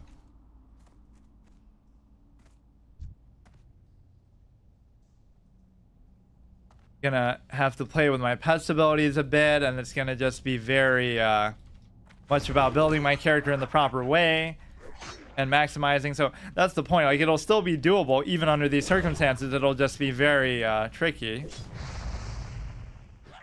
The problem is our gear is going to be so bad for so much of the experience, which I suffered through in the other playthroughs. It seemed to affect the warrior the most because you rely on your weapon so much. With the mage, or not the mage, with the priest, you got your spells, you got your healing, you got your wand. I remember using my wand more than anything else because I'd always stockpile my mana just for, you know, whatever purpose, just trying to always have a heal, always have an out.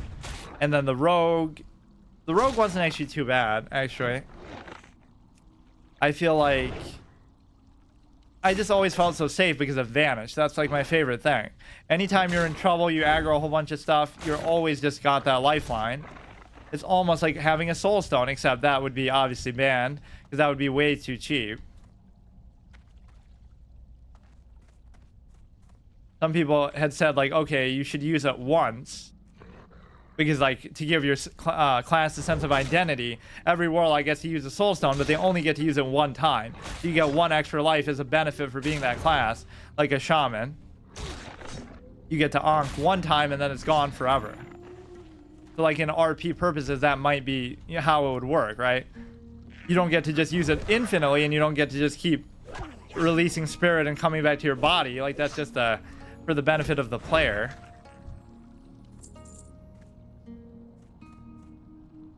Okay, almost there. We'll be level 6, and then we can go to Senjin Village. So that was my favorite moment from the first episode, is just not realizing that you don't get any ammo until you go there.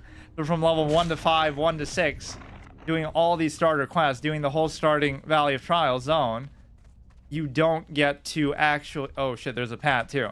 you don't get any more ammo. You don't get any from a quest. You don't get any from a drop. You don't get any from a shop. So if you somehow play inefficiently or something or waste your ammo, you're using it to kill critters or you do something stupid, you'll just be shit out of it and just have to deal with it.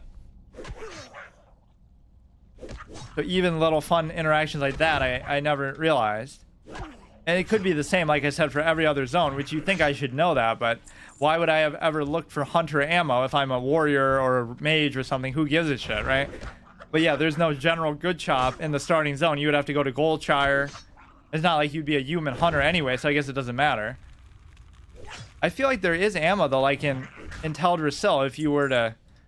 I feel like there's a bowyer shop that gives you like... that even in the tree starting zone. What's it called? Like... I actually forgot what it's called.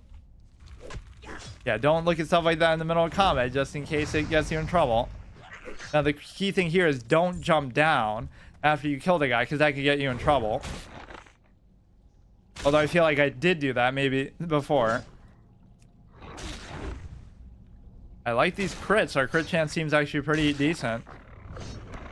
Shit, dude, look at that. Get a little escapade in the water again. There's like a mine node there usually. A little bit too close to that guy. Pull one thing at a time. Yeah, do the 2-for-1. I hate the screen capture thing, but it is what it is. Yeah, way to break my immersion in one of the immersive things you can ever do in a game. Maybe I can take ownership of the format. Like, nobody ever did that before. The mod came out because nobody has that level of imagination but me. We'll do this. And it makes you take a little extra damage too, right? Or is that the orc one? Attack speed by 30% at full health. Yeah, imagine having to cast a fucking dot like that. Now we'll forget to destroy something and then we'll end up having to come back and loot it. Let me actually read it. Increases your casting and attack speed by 10% to 30%. At full... Oh, it's like a random amount. I kind of forgot about that. At full health, the speed increases 10%, with a greater effect up to 30%. Oh, no, it scales. Okay. Up to 30% if you are badly hurt when you activate Berserking. So when you first activate it, I mean, it'll give you 10% no matter what. You never really want to be that low on health in the first place. Of course, undead can just swim as much as they want. There's some interesting lore about like the undead's eating habits, like what they eat or they just don't eat. I forget where I read that, but okay, so this is how we want to come back. That just takes you to the room with the pick. So there could be a pat coming to respawn here as well, but it's fine. So every starting area has like a little cave like this, or some little mini dungeon, like with the kobolds for the humans, with the frost trolls for the dwarves and the gnomes. For the undead, it's like with spiders, I think. I don't know the horde like as well as anything else. Yeah, the horde, the undead has spiders. The tauren has the Fulbor, and the what am I missing? The night elves have, I think, the little imps. There's way more demons in these low-level zones than you think. That's kind of dangerous. Maybe we'll let him go. But yeah, it's kind of funny to think about some of the mortal enemies of some of these races are so unimpressive. Like Taurens are going to help contribute to take down Naxxramas, but their mortal enemy is the mere dinky centaur, or, you know, the trolls were afraid of murlocs. Like, is this really? Or even like the kings, right? King Lane or whoever was killed by like a fucking gnoll, apparently, or like the humans were so fed up with the gnolls and having trouble with them. And yet they're going, taking out demons and doing all this crazy crap. And there's always like a bit of a lore contradiction with respect to the Voidwalkers and stuff. Like, how could you have a Voidwalker walking around in Stormwind? Meanwhile, they have to put the Warlock trainers in like underground to hide them from, you know, scrutiny and stuff. It's kind of inconsistent. And also the fact that, you know, they just hate demons so much in lore and they associate them with such evil things. But Yeah, you can have 20 warlocks walking around with pets in town, plus.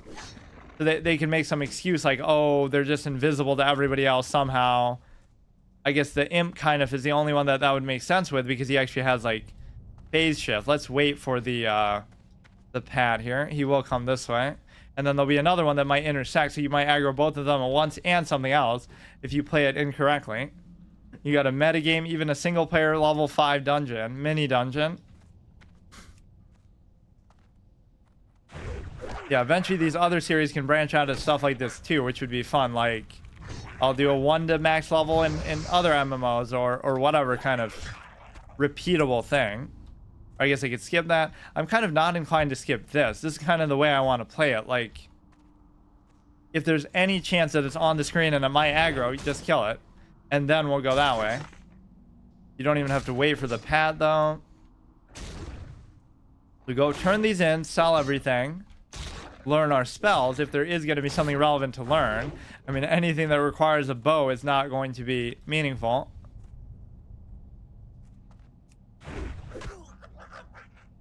Still kind of debating, mulling over what professions I'd want to do. I guess we don't have to worry about it for the time being. But actually, you could worry about it as early as Razor Hill, so we'll have to see. Yeah, see, this was the spot as we were exiting the cave after doing the quest. Let's go on another rant here. Ha ha ha.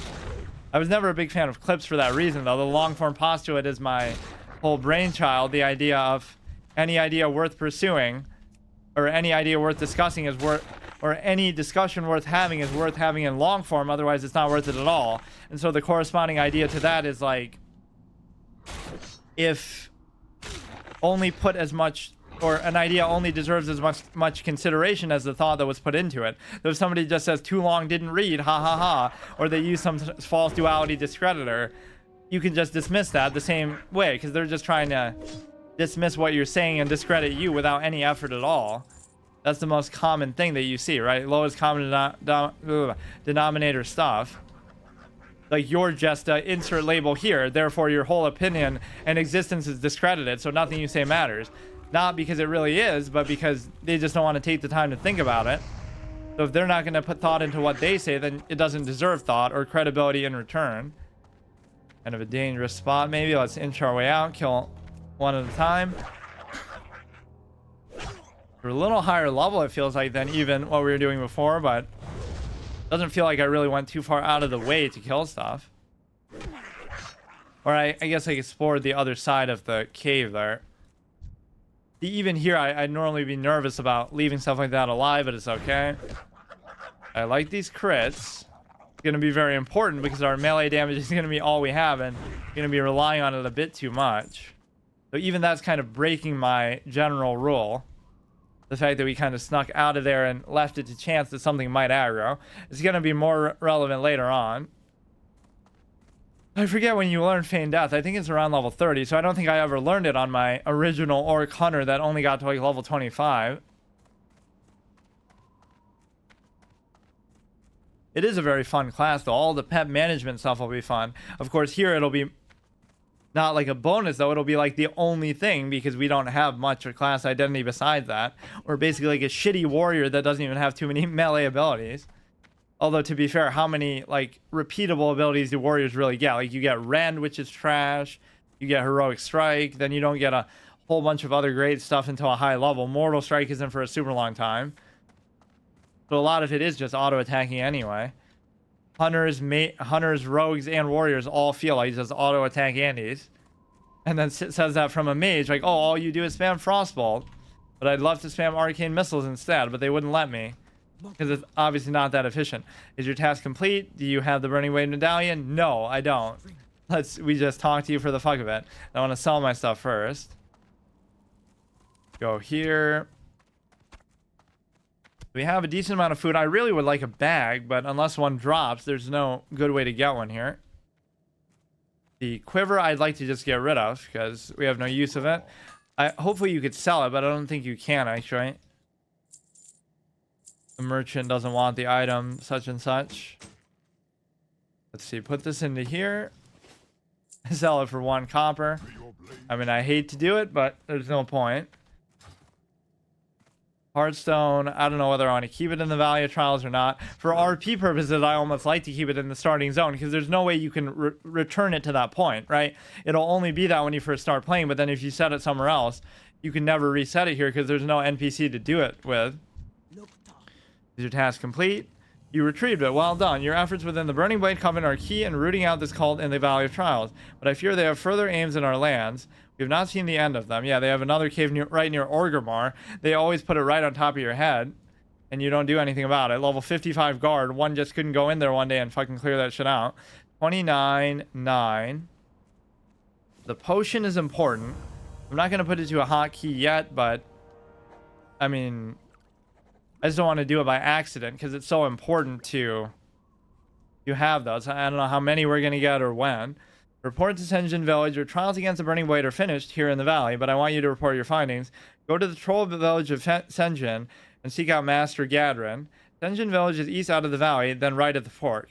Tell Gadrin of the Burning Blade and that they have reached the Valley of Trials. Discover from him if they have yet to reach Senjin.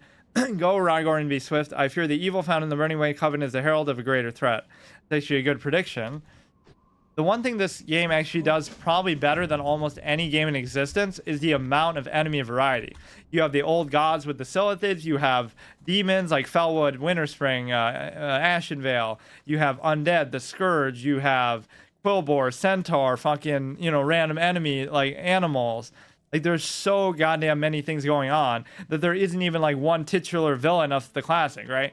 Like, it's not like, oh, the Lich King or Kel'Thuzad even. You don't even know that going into the expansion. Like, it ends up being Kel'Thuzad as the final boss, but you would have never known that. Or even, like, Cthulhu would have been a pretty worthy one still, but a heavily weakened old god, but nonetheless. What other enemy types? Like, there's so many things going on in the world. Centaur, Quillbore, just thinking about the Kalimdor regions, you have Nagas, you have...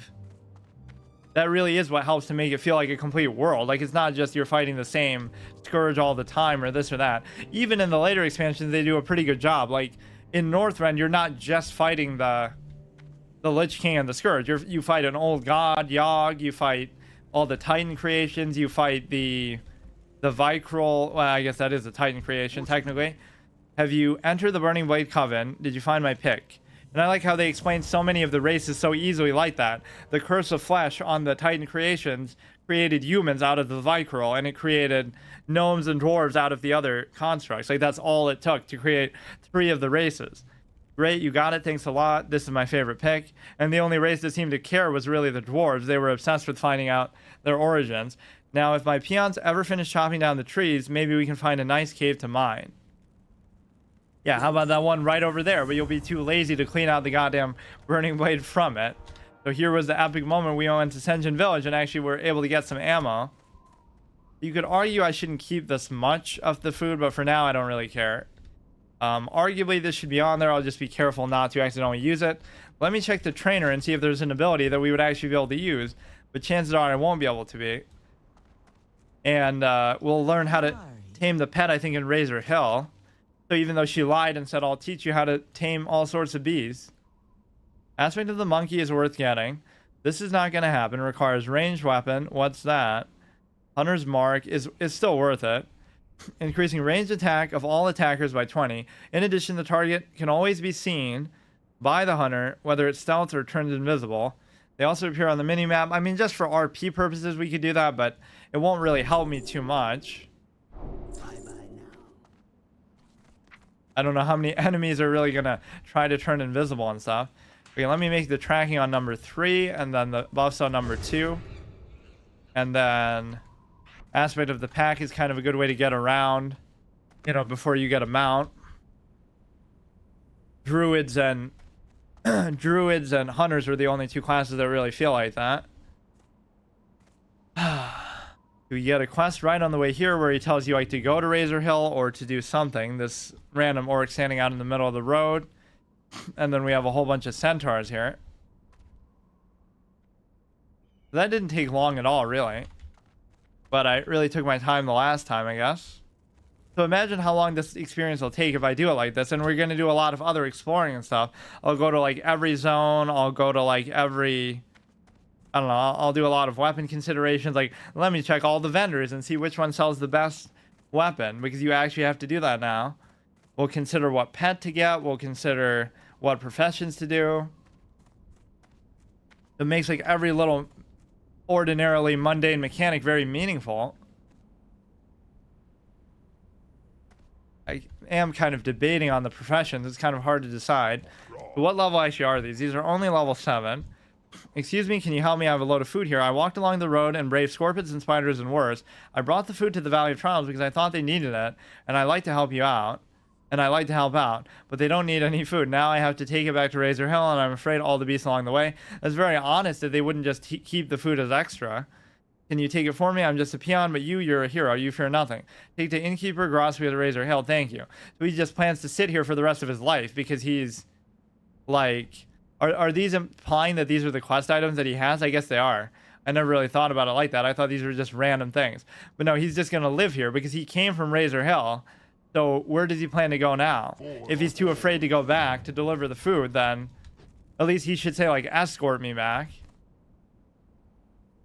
Or he's kind of just playing a mind trick. Like, we know that he knows in the process of us going there, we'll clear the road for ourselves. So then he'll sneak behind us. He doesn't mind asking us to bring the food for him, but he does mind us being his little bodyguard. So this increases dodge by 8%, which is actually pretty meaningful. Although it won't be meaningful later because you don't have the ability to... you mainly want your pet to do the tanking. Yeah, if a pet dies, it's gone for good. That's going to be a... How would we even make that a thing? We'd have to remove it from the stable, or... There's an ability to just dismiss your pet for good, I think. Right, there would have to be, obviously, if you want to replace it for other reasons. So I won't say that's not going to happen, but it just makes it inconvenient. And, oh, you know what? I'll go further. Not only is it permadeath for a pet, like that specific one, but then you can never get that same pet again. So if I get a raptor, like, well, maybe you can get a different type of raptor, but, like, you can't get that exact one. Or maybe it should be more broad, because it shouldn't happen that often. So if I get a raptor, I can never get a raptor again if it dies. If I get a panther, I can never get a panther again. If I get a gorilla, and so forth. So that'll be a fun way to really mix it up. Assuming that they die in the first place, which obviously I'm not going to do it on purpose, but there might be times where I have to test something. So I can keep a second one in reserve as a dummy if I really feel like, okay, I want to see if I can take this elite. And so I'll send him in there, and then in case he dies, it's not a big deal. You have like a main and an alt pet within the run itself. Lower your voice, Hunter. The Kolkar Centaur... Do you know what my fucking name is, dude? I'm known for being quiet. The Kolkar Centaurs lie just over the ridge to the west in Kolkar Crag. Last night while they were... Yeah, let the Torrents take care of it, though. They're the ones who are their sworn mortal enemies. Last night... While they were raiding, I stuck into their village and discovered that the dirty beasts have a 3-tiered attack planned on the trolls and orcs of Duratar. We mustn't let their invasion come to fruition. Yeah, whatever will we do? A single 55 orc guard for... Oh, shit. Actually distracting me with that quest tax. That's the kind of shit that's going to get me killed. I'm trying to read some fucking... Oh, I don't want help with the guard, dude. Whatever, it's not like I'm trying to do that on purpose. Oh, here we go. I like letting it scroll, too, because normally I'm going to be reading them anyway, so it doesn't matter. Which I admit I didn't do the first time I played the game, because it was such an overwhelming experience already. And I feel like I soaked in so much of the lore just from playing the game, right? Just from seeing the world and killing what you're doing, going about your business. Even if you don't read it, you kind of still understand what you're doing and why you're doing it. We mustn't let their invasion... come to fruition. Perhaps you can muster the might to infiltrate the Kolkar Crag and destroy their attack plan. Or you don't even destroy it, but I think you replace it with another one. Or maybe that's somewhere else. With like a shitty one. Last I saw, they had divided up amongst 3 of their leaders. Lord Prowltusk outside Senjin Village wants you to destroy 3 sets of attack plans held within the crag. You make it seem like you didn't destroy them because you replace it with like a fake plan that's worse. Or at least that you'll know. So maybe that would be the better way to do it. Don't destroy them, but just look at them so you know what they are, so you're ready. I can teach you the finer points of raptor riding, provided you have enough gold, but actually you can't. Or I guess you could. It could be requires level 40 to use, but doesn't mean you require level 40 to even buy it. And a good day to you, brave hunter. I know you be looking for a fine steed. Yeah, I heard you like beasts, so you can ride one while controlling one and let it fight for you while you just sit there and watch and ride around in circles on one. There's no finer steed than a raptor under your reins. Let me tell you, sis. You could go full raptor build. You have a raptor as a mount and as a pet. Under your reins, let me tell you, sis. Take a look at the ones I got to offer, bred from the fiercest stock anywhere. This is one of the coolest mounts, honestly. Like Kodo are okay, but I think nobody can even use the Kodo, right? Except for the Tauren. I think it was something weird like that. The wolves for the orcs are pretty cool. The night elf little panthers are pretty cool. Horses for humans are pretty cliche, but they're okay. The rams for the dwarves. The little mechano striders for maybe only the gnomes can use those too. I forget. And then night elves, or no, wait, I did night elves. Who am I forgetting? The undead have the skeletal steeds. Yeah, this might actually be the coolest one, honestly. The raptors. Yeah, which of those couldn't you get as a hunter pet? There's no rams, I don't think, that you can do, because rams are just like critters. And oh, maybe there's some that are tameable. You certainly can't get the undead ones. Dancing to the background music, breaking the fourth wall. Or he was only doing it for a second there until I caught him. Butcher, we're going to need that for the meat for our pet more than anything else. The fire sound is very noticeable there. Nice, cozy. We can do a little ASMR, read a book, read an in-game book around the fire like we would do in Skyrim, kind of. See, I didn't go into it reading the books, but once I got so immersed in the game and was playing it for hundreds of hours, then it feels justified to make a point to do that. Witch doctor in training. Hey, Amon, go to my master Gadrin over there. Take care of that Zalazane crazy for him, and I fix you right up. Oh, yeah, we'll have to do the Echo Isle stuff. We'll do the and they could never get this shit sorted out. That's the hilarious thing about the trolls and the gnomes. Throughout like 3 expansions of the game, everybody else is taking down Cthulhu and Nax and all this kind of crazy stuff and the Burning Legion, but you couldn't handle the Echo Isles and you couldn't take over Gnomeregan to be able to just get your city back. That shows you how shitty in the lore at least they are. Greetings, Hunter. I pity your kind, for the secrets of magic are beyond you. So basically I just caught up to where I already was, which maybe isn't the most exciting thing, but I still kind of took my time with it. Maybe that's good enough. These are going to be relatively short, and this is going to go on for a pretty long period of time. And I do like the idea that I changed it.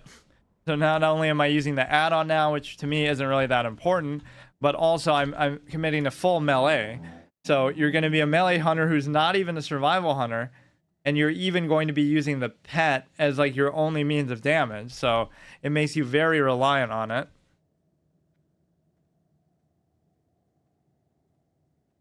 Or maybe I should do a little bit in Senjin Village too. A Peon's Burden, you have to go to Razor Hill. This you have to go to... They're going to attack Orgrimmar. Do you know how hard that is, dude, from personal experience? And I even tried to make a raiding guild at one point that was like, use like all kind of fun specs for the re-release. Like we're going to use unconventional specs and try to do it in a weird way. But then nobody really wanted to do that because, oh, it's too time consuming. But that's exactly the kind of thing I would do myself. Like, you know, you want to make things harder for yourself so it's more interesting, but I don't know. It just creates a different dynamic than what I really want. I don't mind beating my head against the wall for a long period of time. So we have too much shit in my bag, and I have been unlucky. Yeah, this is the first bag I've gotten, and it's just a quest item. This is some little thing I'm not familiar with. What is this place? I've never seen it before, and I'll never see it again. Very peculiar. So I don't know what use we're really going to get out of Hunter's Mark, but I guess I don't have to waste money on the ranks up of it. Just for the RP of marking a target, like if it's the boss or something. Because it doesn't even increase any attacks besides range, which we don't know what those are, so... Let's get all the flavor from the other NPCs too, like... Even if they're not doing anything for me now. Searching for herbs requires both knowledge and instinct. Bye-bye now. kind of overlaps with your regular tracking though, so whether you want to do that or not. I don't think I'll do a herbalist. I kind of want to do an engineer in a weird way. I want to have like a bunch of tools in my belt because there's going to be limited interactivity here because it's going to be like a paladin where you basically have nothing that you do besides auto attack. And so I'll be using my little engineer gadgets, even as shitty as they might be, and my pet will be using their whatever. I'll be controlling the pet and looking at their abilities too. Journeyman Alchemist. You got to look. This kind of encourages you though based on your race. So like this means that trolls love herbalism and alchemy because there might not be every single profession trainer here. In fact, there's definitely not going to be. Like where gnomes will be obviously having an engineer trainer maybe in a place that you wouldn't expect. You got the look of somebody wanting adventure. Me, I had enough of that by the time we trolls came here. Now I take each day as it comes. You're only level 25, dude. And I train other folks to handle adventures for me. With alchemy, you can turn found herbs into healing and other types of potions. Only the ones you find, not the ones you buy off the auction house. This guy knows the drill at the run. There'll be some NPC hiding in a weird spot and I'll miss their flavor text. Or let's see if he says something different now. They always do say something different actually. Like, have you finished the thing? But it's the same thing that they say, I think, once you come to actually turn it in too. The centaurs have proven to be a consistent nuisance to the Horde. Their intentions to lay siege to our homeland cannot be tolerated. Maybe it was their homeland before it was yours, dude. The good old Tauren versus... Like, Taurens were native to this... to Kalimdor before anybody else. Then the orcs just come and you associate it more with them than anybody else, but... Thrall is just such a badass character. He usurps everybody else. And then he just decides to stop being the war chief randomly. He goes and plays with the elements and stuff. This guy doesn't actually say anything. That fire is very loud. I guess I turned the ambiance up, but I kind of like it. I never noticed it being that loud before. Like, gonna be a whole bunch of quests here. Velrin Fang. Practical prey. Many of the hides we use come from Durotar tigers, blankets, armor, tents. There are many great reasons why we hunt the beast, and many reasons we let them thrive at the same time. The time has come for us to call the flock, so to speak. Our numbers grow, and our needs are beginning to overwhelm our stocks. I need more hides if I'm to prepare suitable goods for our people. Bring me 4 Durotar tiger furs, and I shall reward you. You can find them on the island south of here. Now, this might be too high of a level thing. Oh, I guess it's not. Why did I feel like those are closer to level 10 and stuff? Although I guess the Echo Isles span long enough to do that. Some of these are just randomly dancing. Even when the music's not playing. A solvent spirit. Although that would be the one RP way to justify the music in the background. Like every time you go into a town, it could be that somebody's actually playing it in the town. They're having a party or they have some entertainment going on. Although my eyes fail me, I always like that in GTA 4 or like in the GTA series. Like the only music in the games is from the radio. But meanwhile, you could always have a score and you could always choose to turn it off. That's not a good way to justify it. Why is it like flickering? That's not a good way to justify it. You know, like from a developer standpoint, because then they make one of the best scores ever for GTA 5 on top of still having the radio. So you can always have both. My eyes fail me. I can see clearly enough. Oh, it's trying to flicker to show me he's having trouble with his visions. More often than I rely on my alchemical skills to aid in me. Fuck, I can't read. I rely on my alchemical skills to aid me in my magics that once came easily, but I refuse to take on an apprentice. No troll or orc worthy enough has ever come forward. Are you worthy? Yes, of course you are. Of course you think you are. I need a few things. Will you get them for me? I need intact Makrura eyes and vials of crawler mucus. You can find them in any Makura or crawler in Durotar. That's actually kind of a interesting text that they tell you. You don't have to just kill the ones right here. Bring 4 intact Makura eyes and 8 vials of mucus. What you want? Report to Senjin Village. Your report comes at a bad time. The Burning Blade is not seen here in Senjin, but their evil has taken seat off the coast on the Echo Isles. The orcs are friends of the Darkspear trolls, honorable friends. We want to help the orcs, but we need help too. Later. The Gadrin is like the boss around here. We already talked to him. What did he say? I pity your kind, for the true secrets of magic are beyond you. But that is kind of a good acknowledgement that you still use magic. Like, you know, you had a mana bar up until when? Pretty much Cataclysm, I think. I actually completely forget when they changed that. I kind of liked it when they had mana. But then it turns it into more of a fixed amount, like a rogue or a warrior or something. There's something we wish to discuss, Hunter. Come sit by me. Okay. Like, that was one of the weirdest design decisions in Final Fantasy Online, is that you start with the max mana that you can ever have. That you can never run out at the low levels. It makes a total farce out of it. It's kind of a weird decision. Fishing supplies, I'm not going to worry about right now, but stuff like that we are going to have to worry about because it's very worth it. Wait, why can't I use a fishing pole? What does that even count as? Because everybody can use it. Wait a second. Why would that have to be something that you have to learn how to... Oh, no. You have to learn the profession of fishing first. Never mind. I was going to say, like, oh, you have to learn how to use pole arms, but then other people wouldn't be able to do it. Shows you how much I forgot. It almost would be worth it to buy one of these, but I'm not going to for now. Let's just deal with it. Red ribbon wrapping paper. Simple wood. So none of this I'm going to worry about. Yeah, see, this is the first time you actually see a shop that has ammo in it. 8 slot bag for 25 silver, but we're going to have to deal with stuff like that. Some NPC sells like the traveler's bags, I think, but they're very expensive, or they'll only sell like one of them at a time.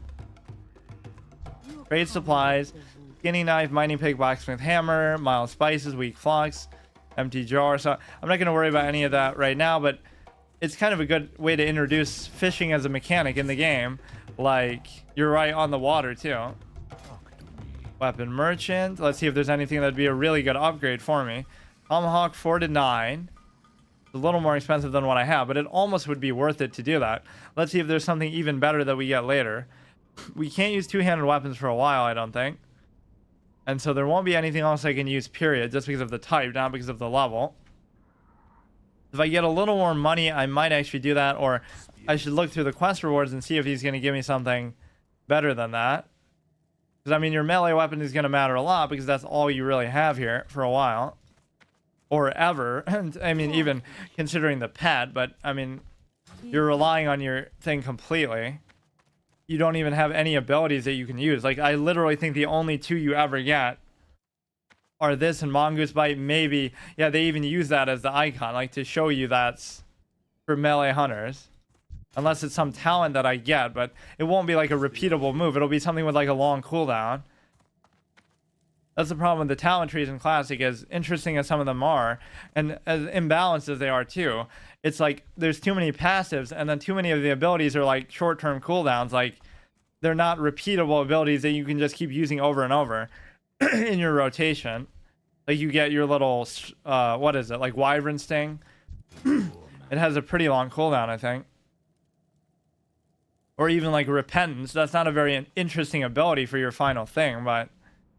Paladins, in fact, you talk about the Horde being unfinished. Why does it keep flickering like that? You talk about the Horde being unfinished in some of the Horde zones, but the Paladin feels like such a shitty unfinished class in itself. I forget what their other intention with it was, but they definitely just kind of said, fuck it, and let's just do it. And in a weird way, it's still kind of fun, because you have to make something of nothing, in a way. Like, you have so little to work with, so you have to really... I don't know, in some ways I enjoyed it, but it is weird.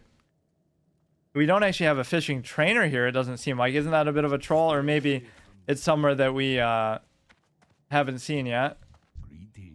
Look at this, dude, an aggressive scorpion inside the town. What is this, dude? A guard won't bail me out this time. I can't even jump off to fight it. What is this? Look at that little jumping puzzle, epic dash down onto it. Don't come and help me, dude. Level 25. You were even just trying to get immersed in the town, but then we get attacked by a random scorpion. Dynamic gameplay. He did actually aggro from out there too. Look at that. Look how close he came. That is kind of weird that you have you have the fucking fishing supplies, but you don't have a fishing trainer. How could that be? Oh, I think I know where he is. He's like by the water in like a little hut. So yeah, this would be a great way to learn how to fish in, you know, in RP. Like our first experience doing it as a character. We've lived in that shitty Valley of Trials our whole life. Or it's like, where did we come from too? Because they're acting like, oh, we just arrived here.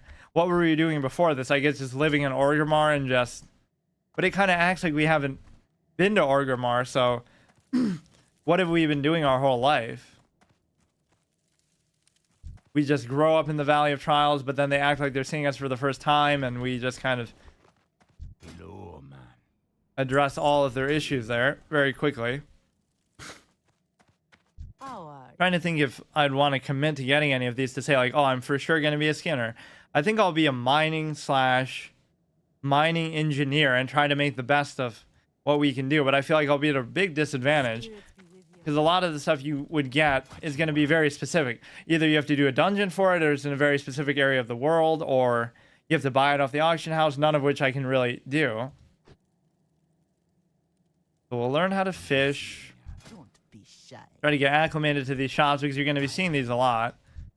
And you also have the ability to... Talk to me. I don't really want to buy bags here. That would be for cooking purposes, which, again, I feel like there's not enough trainers here for what you really... Oh yeah, I got so rudely interrupted when I was going upstairs. Let's see what's up there. I feel like it was nothing, actually.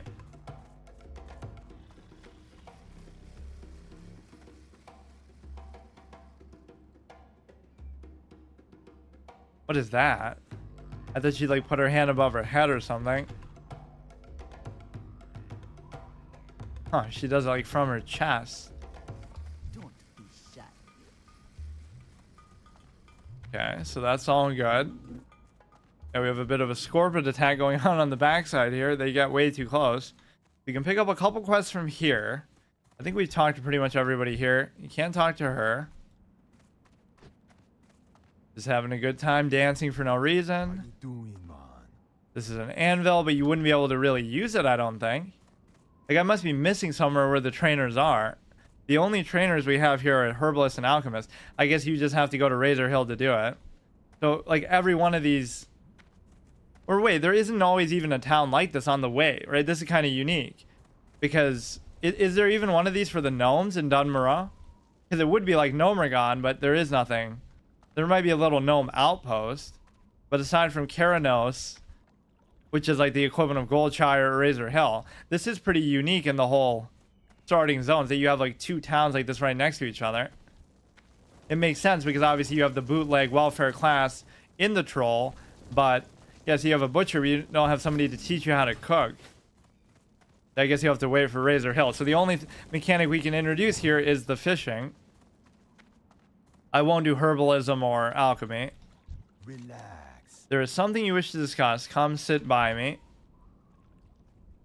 Minchina Skull. It's like a gorilla, I think. I hear the voice of my brother Minchina calling to me in my dreams. He was taken by Zalazane, the warlock on the Echo Isles to the east, and he is dead. But the death is not freedom for my brother. Minchina's spirit was trapped within his own skull by Zalazane's magics. In his dreams, I see it with other skulls, in a circle of power on the largest Echo Isle. As soon as it remains there, my brother's soul is doomed. Oh, as long as it remains there, my brother's soul is doomed. Please, Rygor, find the skull and retrieve it. Bring it to me, free him. He doesn't tell you that it might be an animal, right? Deals 25%, 125 life from target enemy. Wait, what? That's actually fucking amazing. Can you use this as much as you want? You will receive something that does 75 to 125. That's insane. What? At this level, that's going to be a big deal. And it'll heal me? Or it'll only be usable once. Of course. So see, this is the kind of stuff that becomes very relevant. That could save my life. I already used my potion and I have no outs. I have no reserves. My pet's dead. And this will save me. Find that it really makes you appreciate little stuff like this, like the little candle wax, or you get all kinds of stuff in Goldshire for the Kobold quest. Find the circle and retrieve it. Free him. Retrieve the skull from the circle of power on the Echo Isles. Return. See ya later. Who you be? Zalazane, the Witch Doctor Zalazane, who will take like 2 expansions to actually take care of, right? Because I think it's still him there. He doesn't actually die here somehow. Just like Kael'thas in the fucking... I always like the interpretation better that he wasn't like taken over by the Legion, but he willingly still did it out of desperation. After you kill him in Tempest Keep, he goes to them, and so in a twisted irony, like a drug addict or something, like Big Bear who in San Andreas, who becomes the, you know, sort of a slave, so to speak, of one guy who CJ and stuff don't like just because he's so addicted to drugs and, you know, feels like he has to do it. Kael'thas would go to kill Jaden and work for him because he's just so obsessed with magic and everything's gone to shit and he's lost his people, so he has no choice but to do it just to get his magical fix. So he ends up working for the guy for the Legion, who created the Lich King, who killed his people and who he hates so much. So in a twisted turn of events, he would end up working for them sort of by choice, just because he feels like he has to. But instead they say like, oh no, he was taken over by them and like whatever. They use their magic on him to make him do it. The Witch Doctor Zalazane dwells on the Echo Isles to the east. They are the isles we once called home. From there he sends his trolls to the mainland to hex our people and drag more of them under his sway. He must be stopped. Defeat Zalazane and his minions, former Darkspear trolls, now lost to us. Bring me his head and I will know his reign of evil is over. Defeat Zalazane, kill 8 voodoo trolls and 8 hex trolls. It's interesting that they just give you these all at once. Wouldn't they normally say defeat 8 of them, defeat 8 and 8, and then the next quest is to kill Zalazane? It's interesting that they group them together for that one. Report to Orgnil. We at Sen'jin Village are not without our own troubles, and we thank you for your aid. But the news you bring regarding the Burning Blade could be trouble for everyone. There's an orc station to Razor Hill. Yeah, there are many orcs at Razor Hill. Orgnil Soulscar, who polices, is he a warlock? Polices Duratar from evils such as the Burning Blade. Go to Orgnil and tell him of our plight, as well as your news of the Valley of Trials. He will want to know of these things. Razor Hill lies to the north. Be seeing ya. I think we've talked to everybody. Everything's good. We're getting like a weird flicker here, I think, but maybe you can't see it. So yeah, we have a whole bunch of quests to do here. I wouldn't want to do the Echo Isle stuff quite yet, although it's giving us some ideas of what beasts we might want to tame, whatever we have the best or worst experience with. See, whichever beast comes closest to killing us will be the one most worthy to serve us, because, or to be our partner, I guess we should say, or we'd be worthy of being their partner because we're going to be dog shit. Sporting Coldclaw Aggression is over here to the right. Practical Prey. Okay, so this will be on Echo Isles, Echo Isles, Echo Isles. Razor Hill, Razor Hill. So the two that we can do first are the Coldclaw and the Solvent Spirit, because you can do those on the coastline and in the little encampment over here. So these guys are a little bit sneaky. They might catch you by surprise. Not that I'm an expert on the Horde areas at all, but I have done the low-level areas, obviously. Like, how many times did I level something from like 1 to 10 or 1 to 15 and thinking that, oh yeah, this is going to be my next ult, this is going to be another main of mine, and then I never actually followed through with it, right? It's just of how long it takes. Let's learn how to fish, I guess. There are some people wandering around, but for the most part, I don't think it should be an issue. Oh, I thought the hardcore thing would stop you from even being able to do that. I'd love to see how it stops you from using a mailbox, but I wouldn't use it anyway, so it doesn't matter. Let's fight our way to the fishing post here. It's kind of cool how they put him like right next to the water. I was even wondering, they're going to troll you with a fishing supply vendor, but they're not going to teach you how to do it, which is true. They have like, you know, you have the general good shop with flint and tinder, but you'd be like, how the fuck do I actually use it? You got to wait till you get to Razor Hill or get to Orgrimmar.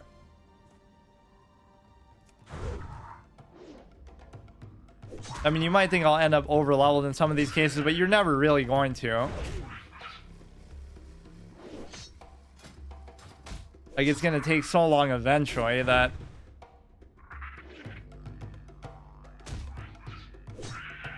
Especially with your pet, too. You might have to go out of your way to try to get your pet. But you really can't, because if it's giving... The only way to do that is to kill stuff that's, like, gray to you, but wouldn't be gray to the pet if he's, like, super far behind or something, but... The coal cars are branching out pretty far here. There was one, like, skulking over there. Like, you got to kill one of every stationed enemy. So, like, every single spawn spot.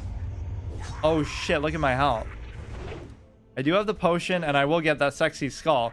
For some reason, I almost thought, like, oh, that'll be a reusable item that I can keep doing over and over, like a trinket. How did I never know about that?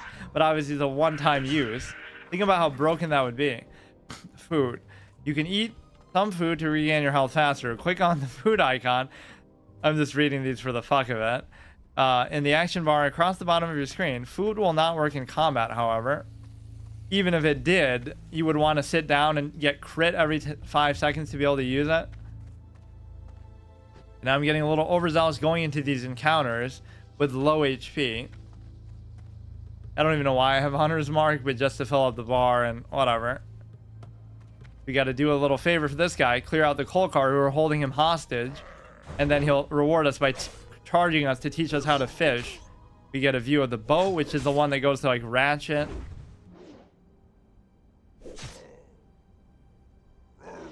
Gotta be careful. They're gonna run away too. That's the mechanic you have to be very wary of. Go far enough so that even if they run away, they won't aggro anything before you kill them, which even in this case might not be the case. And all these mechanics do come into play by a random 31%. Totally arbitrary amount. Yeah, let's wait a second. And so killing these isn't actually what the goal of the quest is. The only goal is to destroy their plans. Killing them is just a bonus. Very impressive catch there. This is a bit deceiving because even as high as you get your fishing up, you're never going to be able to catch something quite as bad as that. Guy's just skulking over in the corner. Let's pretend like we have to kill all of the... Wow, this could take a while. There's like 5 of them total that we could potentially kill. They do run away, so it is very important to... Yeah, we'll bait him, make him hit the fish, and we'll smack him back in the face. Physics. Look how low on health I am, dude. Holy shit. What you get for not using your bow. And look how long it'll take me to finish him off, too. Or he realizes that this guy isn't scary enough to run away from, so I'm going to change my mind and actually start to hit him mid-fear. Like, yeah, that's pretty rare that happens. Or, like, it takes me so long to kill him that that's exactly the problem. We filled out the map in the Valley of Trials. I'll try to 100% the maps, too. Completionist run. On top of everything else. Actually, as a hunter, for RP purposes, I shouldn't do that. Like, how I've been killing these critters. That ruins the whole run. Now I have to restart again. Hello, man. I can teach you fishing skills. I can teach you how to use a fishing pole to catch fish. Be seeing ya.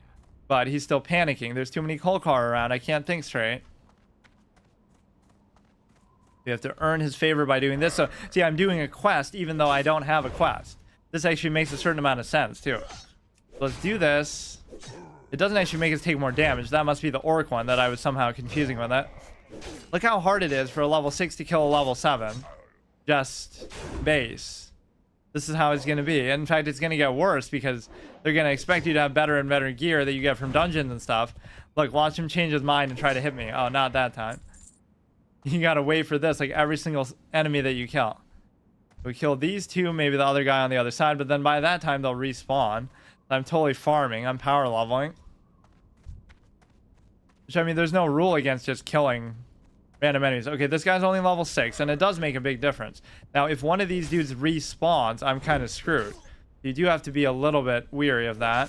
And it's taking me so long to kill these that it is going to turn into that. The worst case, I do have a potion, or I could just run away. You know, it goes from 100 to 0, where you're fighting him 1v1, like with your health, but then you'll start to get destroyed because of that. He'll lull you into a false sense that you can kill him just before he kills you. He could crit me at the end, and that could be the run, dude. That could be it. Like, you should never let yourself get that low. I'm surprised how strong these actually are. 34. Yeah, what percent of armor mitigation do we actually have? 15%. 8% dodge. Yeah, if we kill these two, he'll reward us by teaching us how to fish. Oh, fuck. This guy ruined my RP thing. This ability is still only halfway up, assuming we would need it to kill this guy, which I probably Might, actually. These are actually difficult. Of course, you're not using your shots at the beginning, Serpent Sting and so forth. It's not like mana is really an issue because you only have so many things that are going to use it, so it won't be as big of a deal as if you were to actually use your ranged ability. So I guess that's one plus. You'll always have plenty of mana to spend on Men Pet, let's say. To see how a player even ruined that aspect of it. I was trying to say, like, I have to kill all the Kolkar in this little vicinity, but now I can't kill that one. Mace, we can just sell that shit. We can kill this one, and then he'll be satisfied, even though the one will probably respawn. I feel like there might be more people in the low level area than anything else, though, because they'll give up before they get too far, or they'll just die, because everybody will mindlessly now either doing the hardcore stuff now just because, oh, that's the thing of the day, not because it's actually something they organically would want to do or would just self-enforce. Like, you couldn't do it before the add-on, except you easily could have. Just like you can do in any game in existence, just like you can come up with your own formats and challenges. I guess I just take it for granted because that's just what I'm known for doing. Like, I'll always just invent my own criteria. Like, even here, I'm just inventing my own class. Has anybody done it in this exact way? Not just a melee hunter, but where you can't use...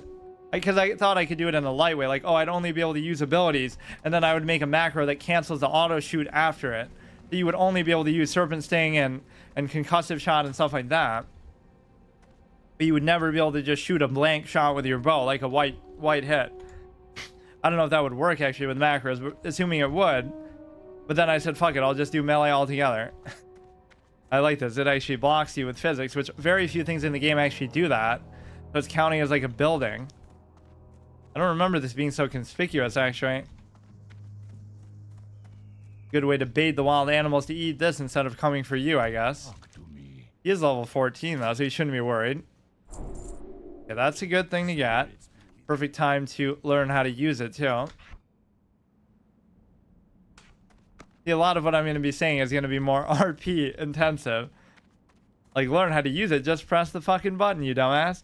Equip a fishing pole and find a body of water to fish. Right click on the bob in the water when it splashes to catch your fish.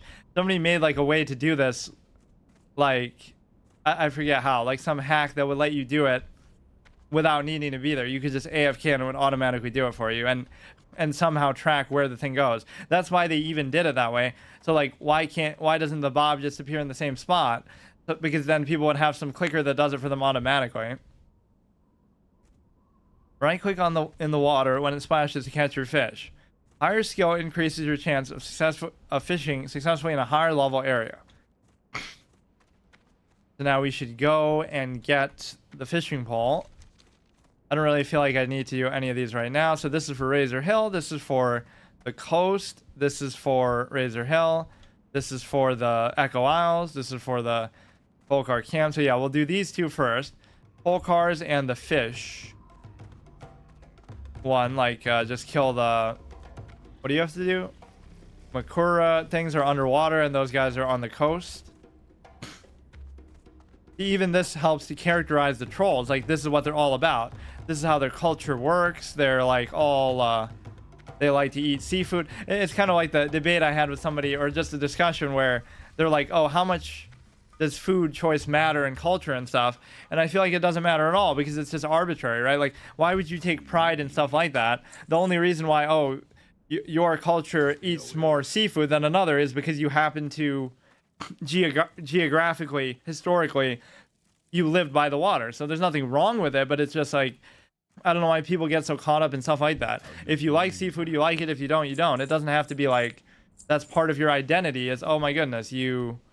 Now, if I'm going to be a mining engineer, now this will be good for first aid, but now I'm going to get worried about the amount of space that I have, but it's fine. So the scorpion stingers, could they possibly be useful for any purpose? They could be useful for first aid.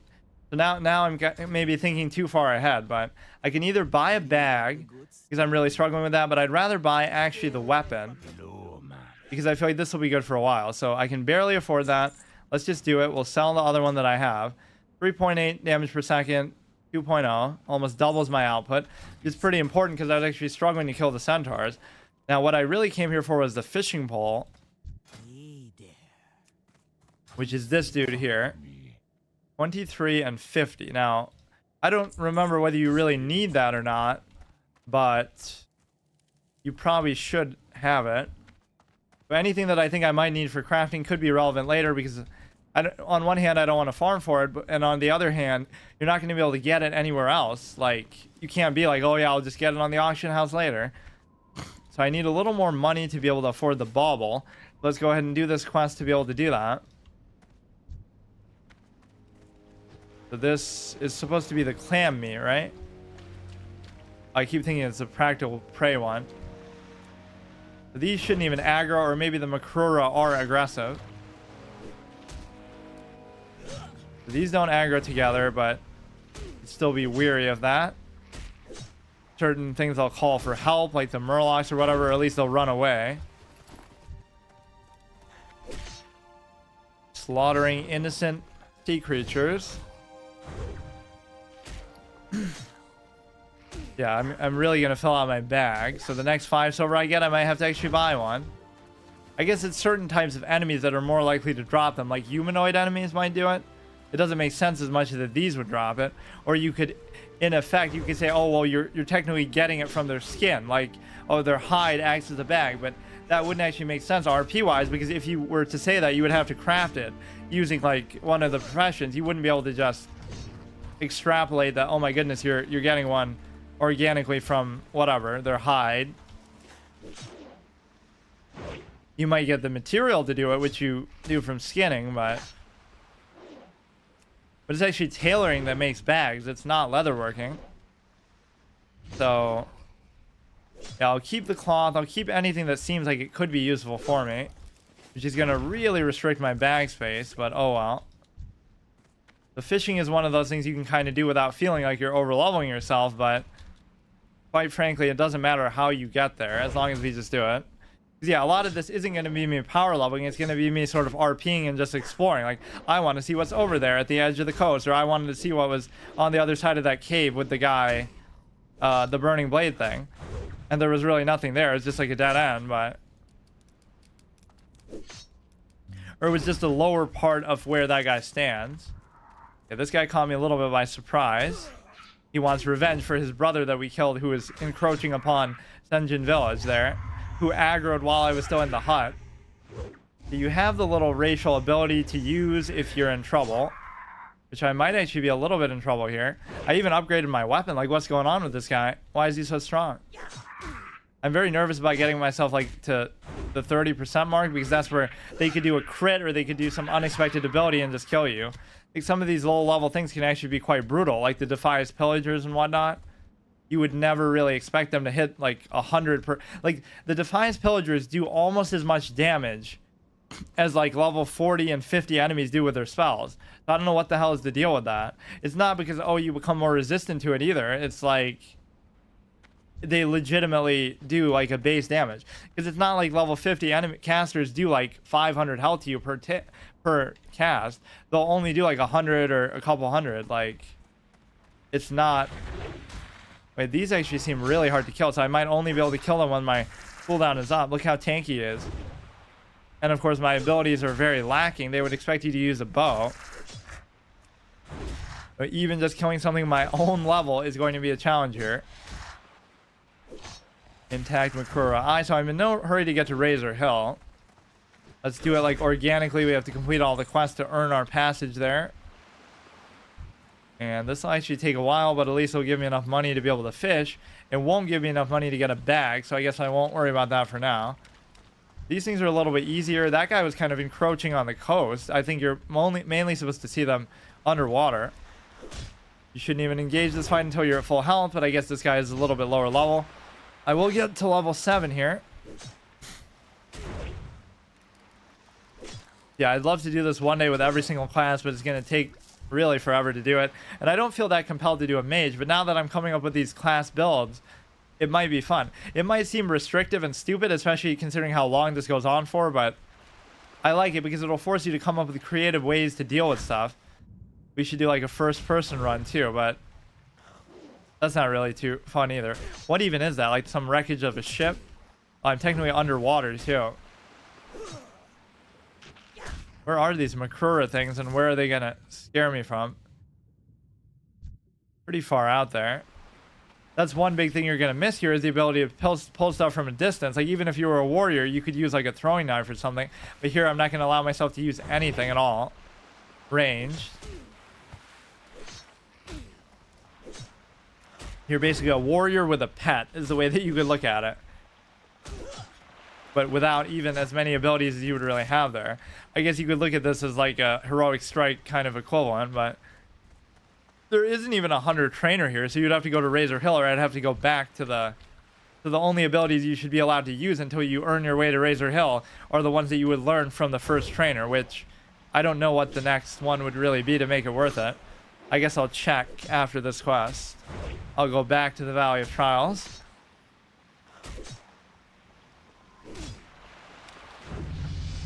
At level 7, what would it tell me there?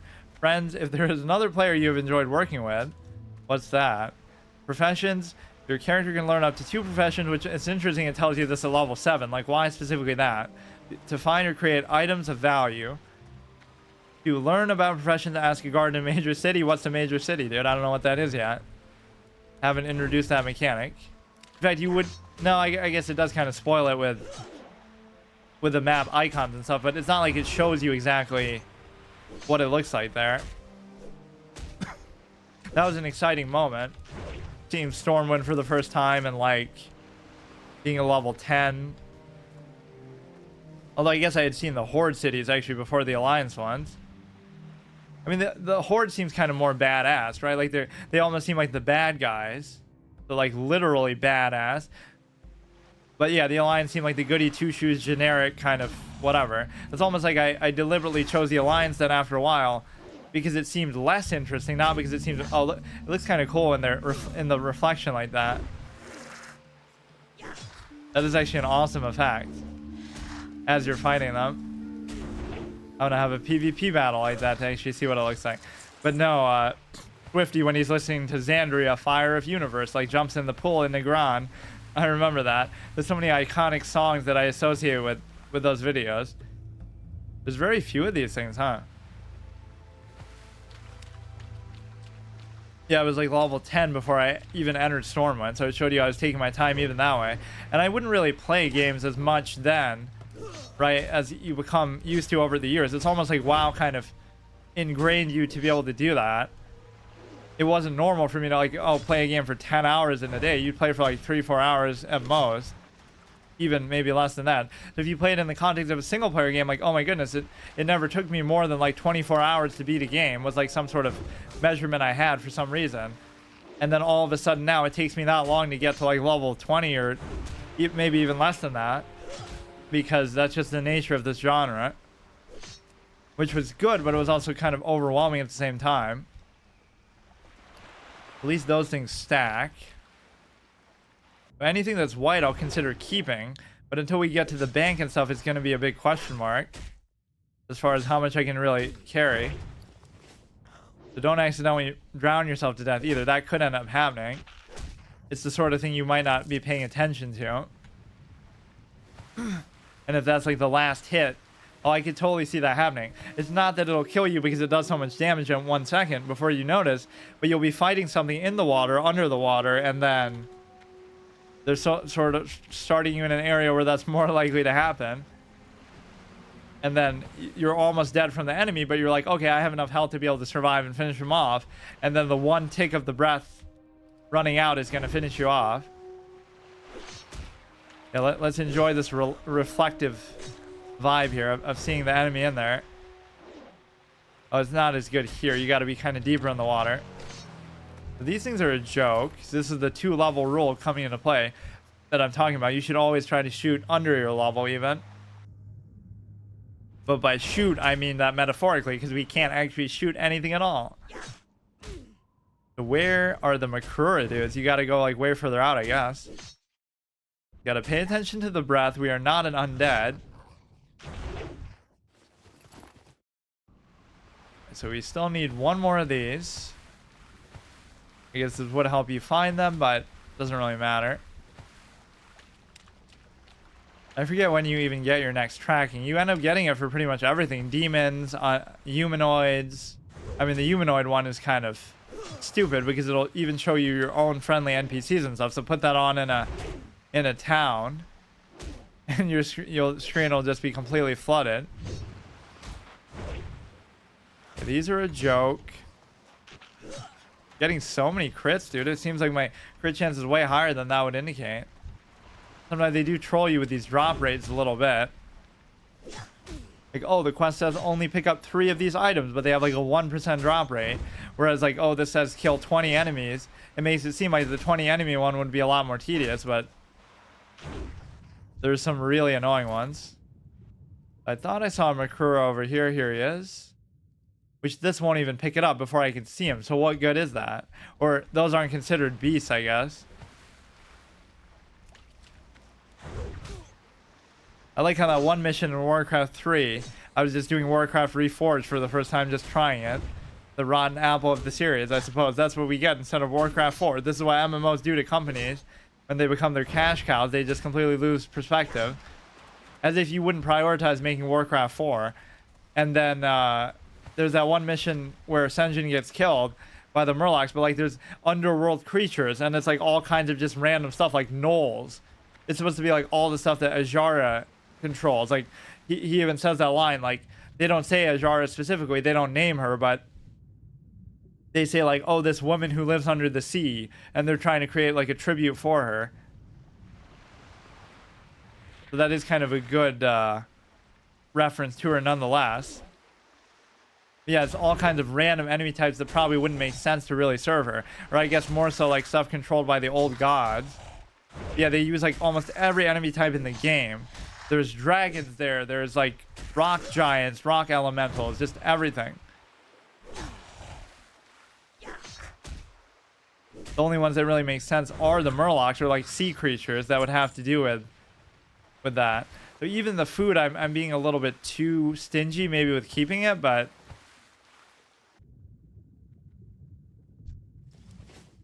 let's just see what I can do. Stacks this up to 4. The only thing I'm afraid of missing with doing this is they might drop something nice.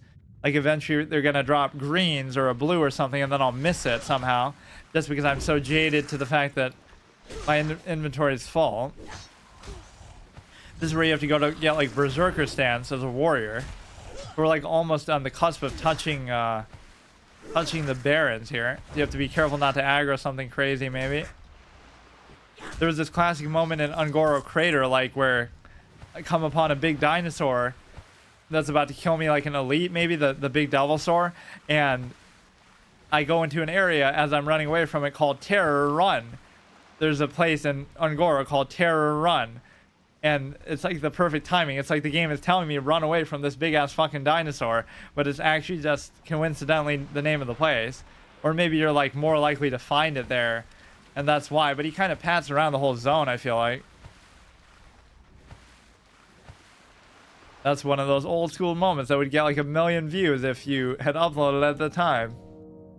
Why is it called Terror Run? Because that's exactly what you have to do when you get there.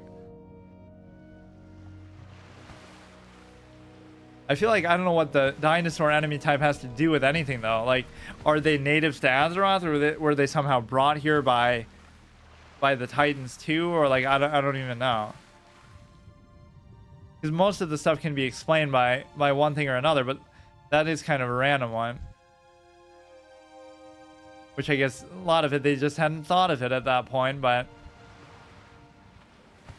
these reflections are actually kind of nice. Of course, this did engage in some graphical updates because like we're on the higher settings.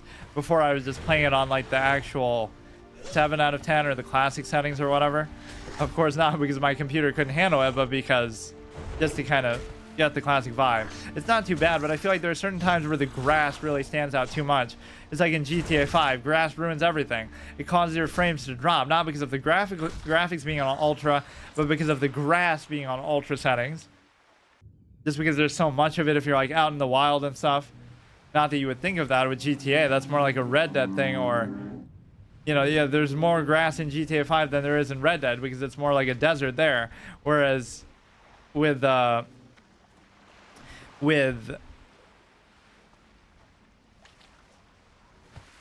GTA, like you get the whole wilds and stuff where you go like where Trevor lives and whatnot. There is quite a bit of it there. I guess GTA 4 wouldn't have that problem at all. But yeah, somehow the textures cause your frames to drop like crazy. So here, it's not so much that, it's just more like they kind of look ugly or too noticeable. Like they, with turning the graphics up, they kind of overdid it on those. We need one more of these, and we can go get some fishing baubles. And then we can also maybe get a bag if I feel like I have enough money for that, which I probably won't. I am kind of restricting my space a little too much, but I'm kind of being a little item hoarder, almost like how I'd play a Bethesda game, just because I feel like some of this is actually going to be pretty relevant for crafting stuff, because I don't have any other way to get it unless I really do decide to farm stuff, which there's no rule against doing that. You could go and fight lower level enemies and just farm even if they're not giving you experience, but I think it's worth it to just keep it for now. So we got to find one more of these dudes. The drop rate on this one is at least a little better, so it wouldn't be that because obviously they stack. That is annoying though with some quest items. Like yeah, it'll say collect 10 of these from an enemy, but they don't stack, so it'll just annoy the shit out of you. We have a better pen than that. It would be pretty good to sell that, but it's okay. We gotta actually wait for a respawn. So imagine if you're competing with these against other players, how annoying that could be. But that was part of the fun at times, is that it does make the world feel like it has a sense of permanence, that there are only X number of nodes, there are only X number of enemies and different things, so you could just find something else to do. And okay, here's one. You know, that does make it kind of more immersive too, like having to compete for resources, whether it be against the other faction or even against your own faction. But that doesn't mean that, oh, they have to turn up spawn rates and this and that. Let's actually use this. He gets off to kind of a good start. Yeah, but Murlocs are so pervasive in the series too. Like even in Turistfall Glades, with all the crazy shit going on, like with the undead, Murlocs are still dicking around the coast. Like Maud, I remember, was one that I died to in kind of a dramatic way. He just he did like some motion that looked like he was summoning a bunch, and they all fucking came after me. I don't know if that was him actually calling for their help or just by chance they happened to aggro at the same time. We can turn this in. That's kind of an organic way to do the quest, because now we're earning kind of our right to fish. Gotta clear out some of these. They're kind of too close for comfort. I always hate leaving one hanging out like that behind. So see, even just getting from point A to point B, you're gonna have to kill a certain amount of stuff and get a certain amount of experience. It's almost unavoidable. If that thing passed a little too close, I'll be worried. You should probably use your ratio whenever it's up, but somehow I feel like I'm saving it for if I really need it. It's not like I couldn't run away if I aggro two things, but might be a mistake to save these, but this will help me craft like a anti-poison thing. I feel like in first aid, actually. Or I mean, we can always just put them in the bank, but it's just going to be a while before I get there. I can't wait till I get the Tame Beast. I forget where you actually get it. Maybe it's not in Razor Hill.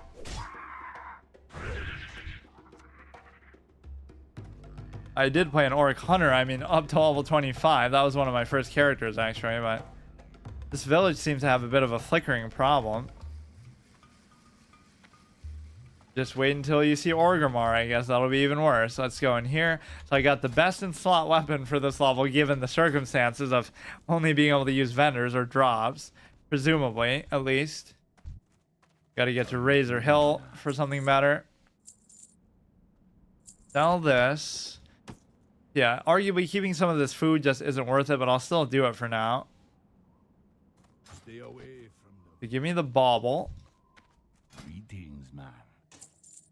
So these do actually stack, so let's just actually buy as many as I can. 5, let's put that on here. And or maybe you don't need to do it like that. You can just manually do it when you're about to use it. What else would I need to do here? I could turn this in. Renders the target unable to move for 10 seconds. You have 10 of those. So again, all these things could come into play. What you want? I won't hardly have enough room to actually pick stuff up, though. This is the problem. I just kind of want to do a little relaxing fishing, maybe to end the session. And then we'll worry about bag space maybe next time. So now I could farm out a whole bunch of money by, like, fishing a bunch of stuff and selling it. We got to find a spot. I guess I'll go right next to this guy, as if he's sort of teaching me in RP how to fish. Even though he just does it in a snap of fingers, like when you pay him. The Rosetta Stone of fishing, I guess. We did do that quest, so the next quest I would do is the Centaur one.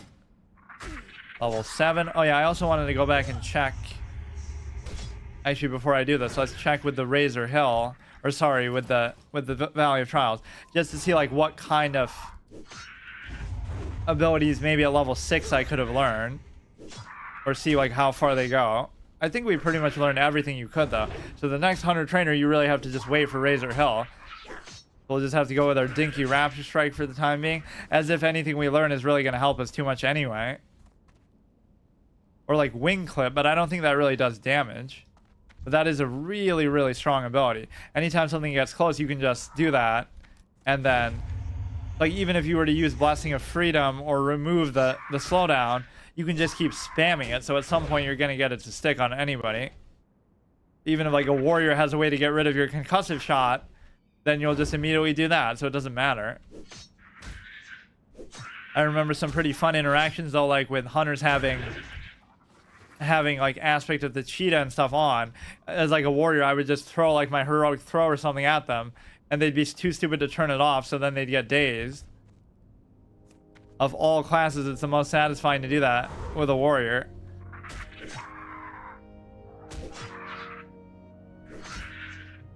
Okay, this is all good. We'll fight our way back to, keep calling it Razor Hill, Valley of Trials.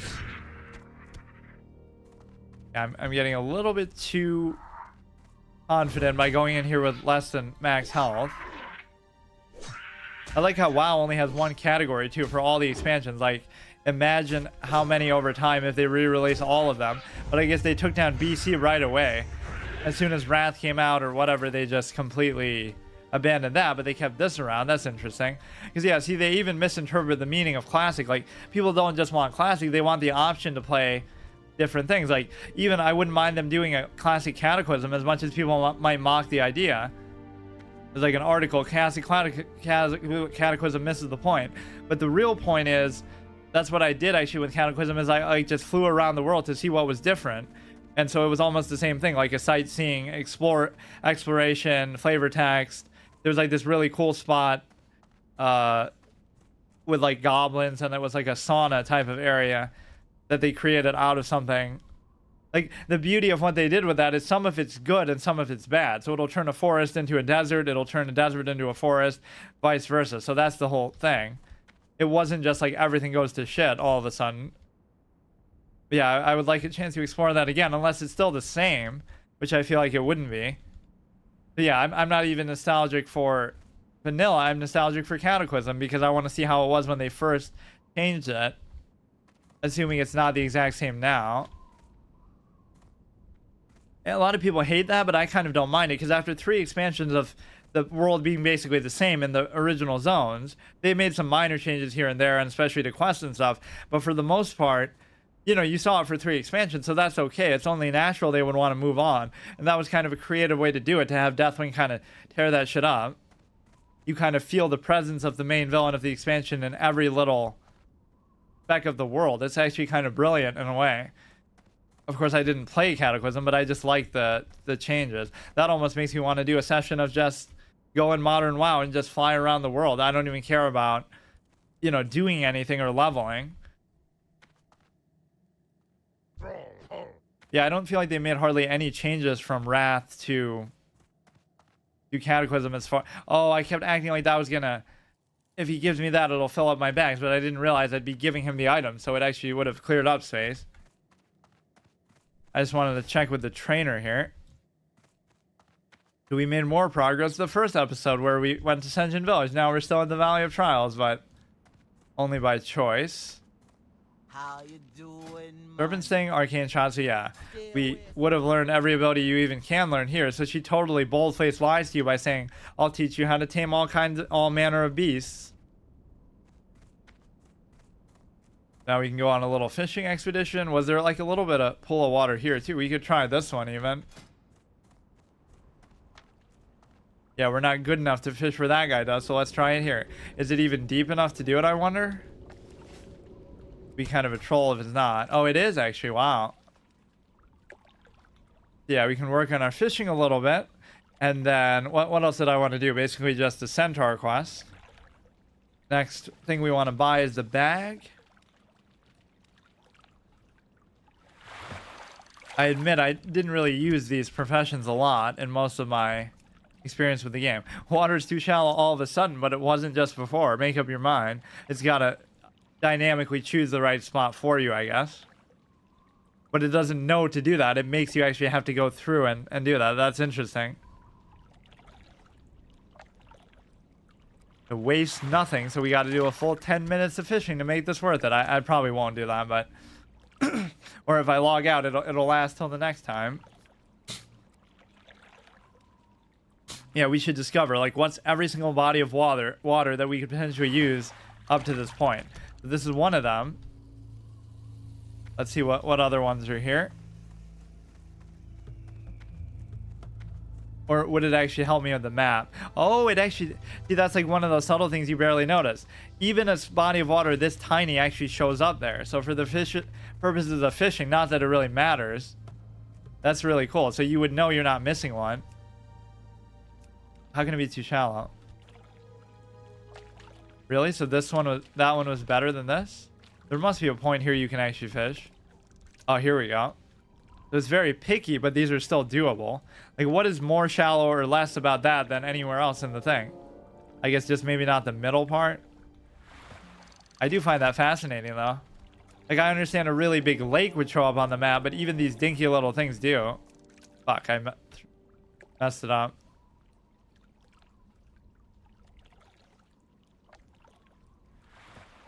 So, I mean, this would be a good way to get money or something, and obviously I just want to get the skill up. This will actually come in handy, I think, later.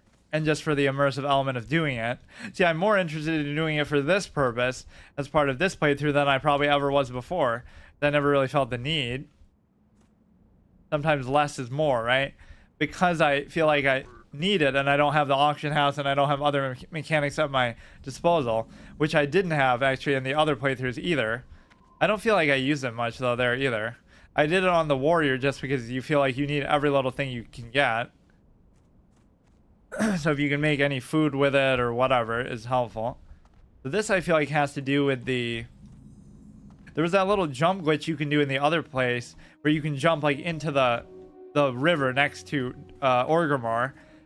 I forget what it's called. You could like do a jump through like a little crevice. This isn't it though. This must be the shaman thing. Yeah, this is one of those cool moments like the whole thing I talked about in Lakeshire where you look over at the places you have yet to go on your big journey. You stand near the bridge in Lakeshire for the first time and you see that Stonehenge tower or whatever in the distance with all the elite orcs.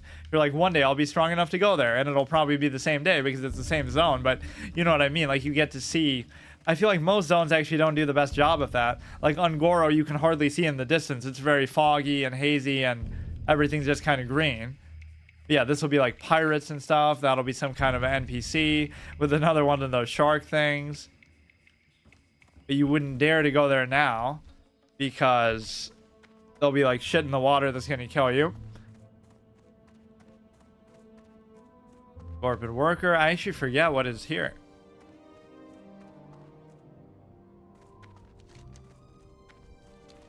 Oh yeah, this is totally the shaman thing. Which is going to serve really no purpose for me. I almost want to go inside of the cave with the imps and stuff and try to fish there for some reason. I'm going to become a fishing addict now. But this is kind of a fun way to do stuff too without actually feeling like you are over leveling. Because this is just like a bonus thing you can do, so you can always keep it maxed out.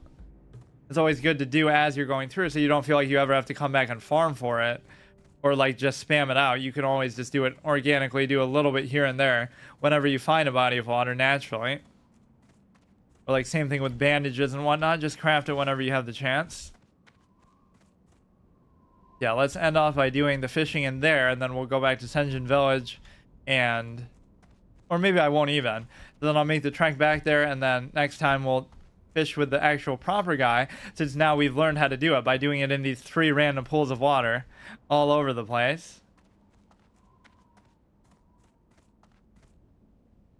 This is going to be such an exhaustive playthrough. We're going to read all the quest text, do every little thing. What is with this tree here? Seems to hold a secret.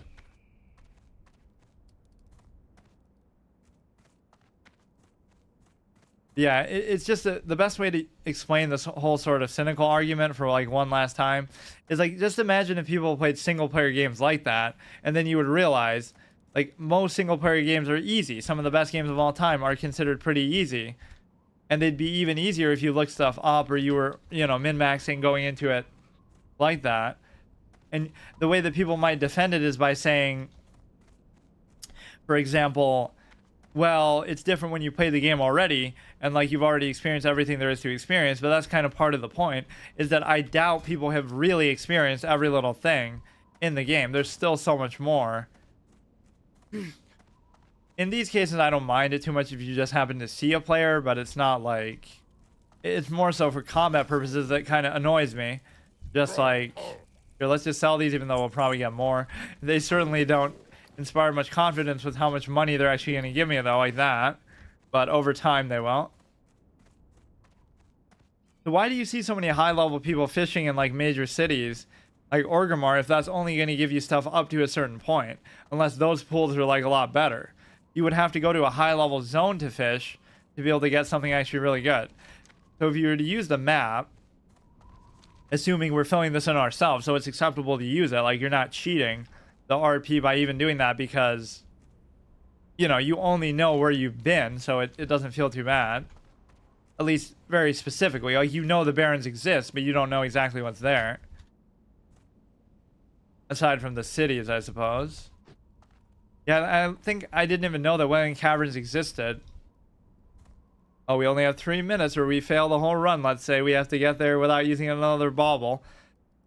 But no, yeah, nobody seemed to give a shit about Wailing Cavern, so we just did, gonna go into a fight with a fishing pole. What do you think this is? Ganondorf and Twilight Princess? Where he gets distracted and bugs out? If you, like, swing it over his head. That was such a disappointment, too. Like, it's such a good game, but it's way too easy. Like, there's that moment I talked about where he hit me for, like, half a heart, and I'm like, what the fuck is this damage? And then he knocked me back into one of the skulls around the arena, and it healed me for more than he hit me for, because he knocked me back into it and there was a heart in there. So the act of him hitting me healed me for 0.5 hearts. Like, that's the final boss of the game, dude. That's the best you can do in a game where you can have 20 hearts and 4 fairies and all this kind of stuff. So it's not only easy, but it's almost rubbing it in your face that it's easy. So many great moments that obviously these were just normal moments of you playing games, not like on stream, but that would have been totally an awesome moment to have. You're like, wow, this boss is way too easy. He only does half a heart, and then it shoves a heart in your face. The act of Link getting knocked back. Wow, he sure hits hard, and then I get healed. So stupid. Like, the real point is they shouldn't give you healing stuff anyway in the middle of the fight. But not only did they do that, but it's a multi-phase boss fight where every single phase is super easy, and maybe not even so much mechanically, but because they hit so goddamn little. Why is the final boss of the game, in which you have 20 hearts, only doing half a heart? Or at least where you could potentially have 20 hearts. Like, that's way too forgiving. Even in Ocarina of Time, he would hit like 3 hearts, even if you would like you had like the special fairy buff at the end that reduces all damage taken by half. So now he'll do 1.5, but even that's still better, and it's under the impression that you know that you didn't have to take that buff thing in the first place. So I barely have any goddamn room, but I guess I just won't worry about it. Like, let's just not even worry about looting right now, but I better just check in case I don't know how much stuff at this level really would drop greens or anything super rare, but you better just check. You don't want to regret it. You'll never know, too, unless this hardcore thing keeps track of that, too, just to rub it in your face. You missed the super rare. Okay, this is actually an upgrade, too. Ooh, look at that ambush, but now I'm way above level for this, too. I almost wish these didn't give me experience, but it doesn't really matter. You picked a fine spot to fish, dude. 31. Wow, I'm actually getting gear upgrades from these lower level enemies, though. You look at this. We're actually min-maxing this to heaven. 12 armor, 4 armor. The bag stuff won't be an issue in the long run, but just in theory. How did that guy even do that? I guess he respawned behind me. That's also what other players doing stuff could do to you, right? You wouldn't expect a respawn because you didn't kill that thing in the first place. But because they did, right, you would never know to expect it, or you just have to be extra careful. So now all 3 of these could respawn at once and all attack me, and I'll be screwed. I just want to try some peaceful fishing, and I won't even bother putting the bauble on, or I guess I could. I'm not going to be in here for like more than 10 minutes, but yeah, we failed the fishing permadeath challenge. The problem is if you get engaged into combat while doing this, then... Oh no, you can switch weapons in combat. That's the one thing you actually can do. Let's actually try it. There's no reason why this shouldn't be doable. But just for the RP of it, this is what we have to do to get initiated to be deserving of our apprentice fishing that we already learned, but just for the sake of it. Aw, just... Come on. No fun if you don't get to loot it. Yeah, we have to fish in every single body of water at least once. That should be a whole bonus aspect of this. Or at least everyone that we come across, which wouldn't have been hard to do, but we didn't know how to fish at this time, so obviously we couldn't do it. So normally it wouldn't be so exhaustive as far as backtracking. There's some water there, and there's also some water near this dude. And there's also some water... Yeah, there's more water in this cave than there is in the entirety of goddamn Duratart. This place is a gold mine, but not even in the Warcraft 3 sense, where every, you know, you would think of a cave as being a place where the peons come in and take out gold from it. Like if the trees count out there for the same purpose.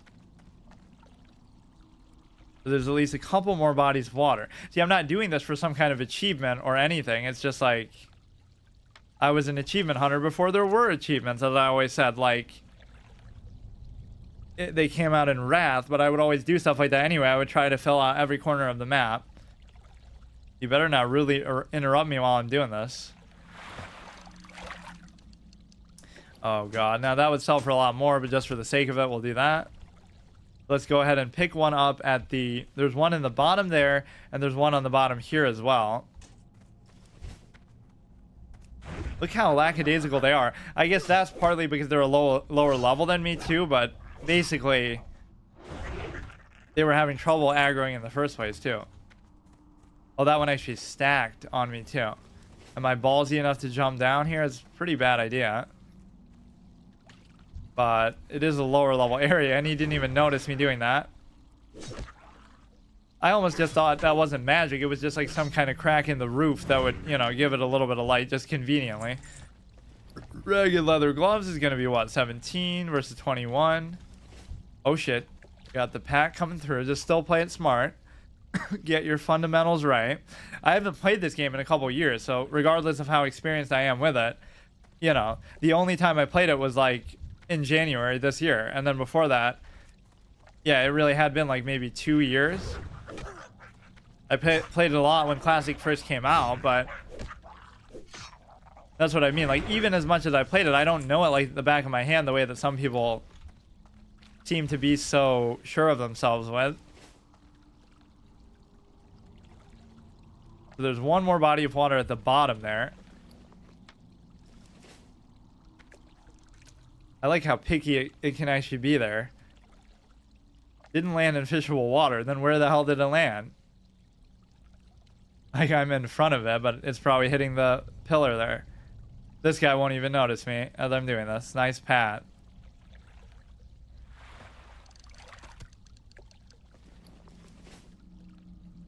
You know, you should probably still just take care of them though. Or maybe not. You go through here and you get to do the last bit of water. This is the journey of a fisherman that all apprentice fishermen must take on.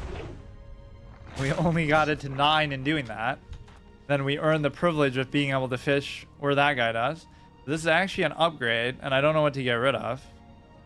I guess we can get rid of these, but we're just catching them for the sake of feeling like we actually did something. You don't need to actually loot it to get the skill up. Okay, take care of this nosy little Pat.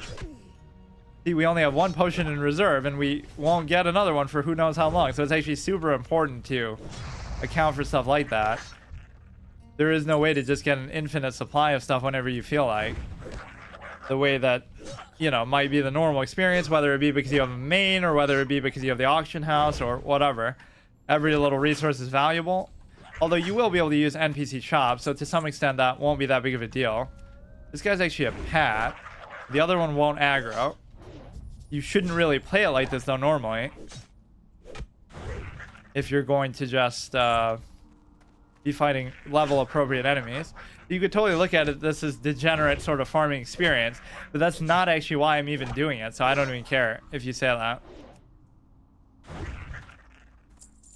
Like, we're creating our own quest. Fish in every body of water. That's what you have to do to earn the ability to use the profession.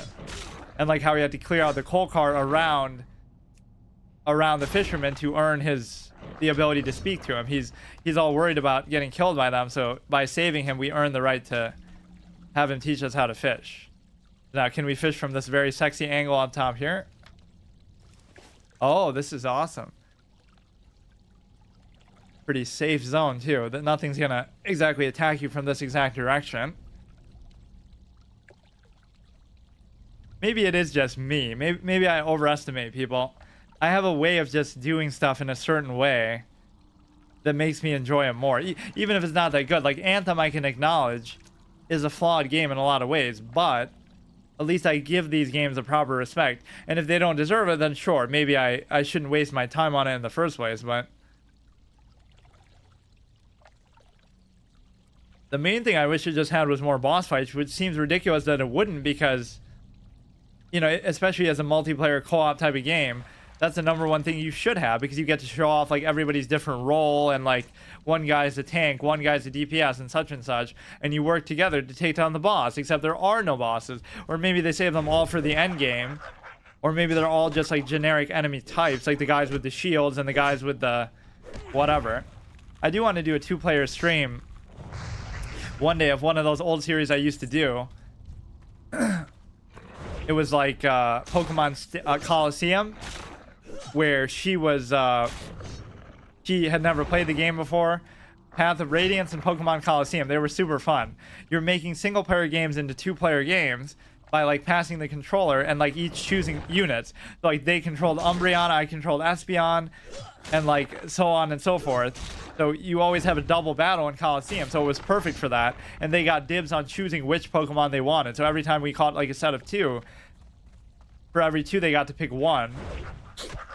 And of course it's permadeath as well, so anytime one dies, and I think it was even the randomizer too, on top of everything else. I can't remember that, but either way, it was very fun. And then a Path of Radiance is also not a 2-player game, but we made it one by saying, okay, they get to choose a unit. So I love that format so much. I don't know if anyone else has ever tried to do it like that, but it's just cool. I feel like Mangs maybe did that with Fire Emblem, but he would have his buddy, Mr. Eisenstein or whatever his name is. He would be on there, but he wouldn't really be playing as half the units. He would just kind of be talking shit. He was like McConnell. Mangs is McConnell, like Asmongold's. He'd just be very abrasive and say like very controversial or off-the-cuff kind of stuff. I love that. Okay, so I was just seeing if there's another body of water. So that quest is done, so we'll go back and see the guy next time. I think I'll actually end off in Valley of Trials, though, as a experienced conquered champion who's just kind of chilling here by choice, not because we still haven't beaten it. We did every quest here. We pretty much did what we did the first episode, but a little more just to flesh it out. This is going to be a super fun, long spanning series. And it's going to get much harder as time goes on. I should have probably picked that up to sell it, but it's fine for now. Yeah, we get to show off how strong we are, even though we're so handicapped right now. You got to earn the right to use the pet. I mean, you got to be careful level 1 to 10 if you're going to play it like this, which probably nobody ever has or ever will, but I never really thought about doing that before, actually. It just kind of came up to me when I thought about, okay, let's do the stupid mod so we have to restart, because I don't think it'll count. Because then how would it know whether you died or not up to that point? So if you're starting at level 50 and you just add the mod, right, how would it know?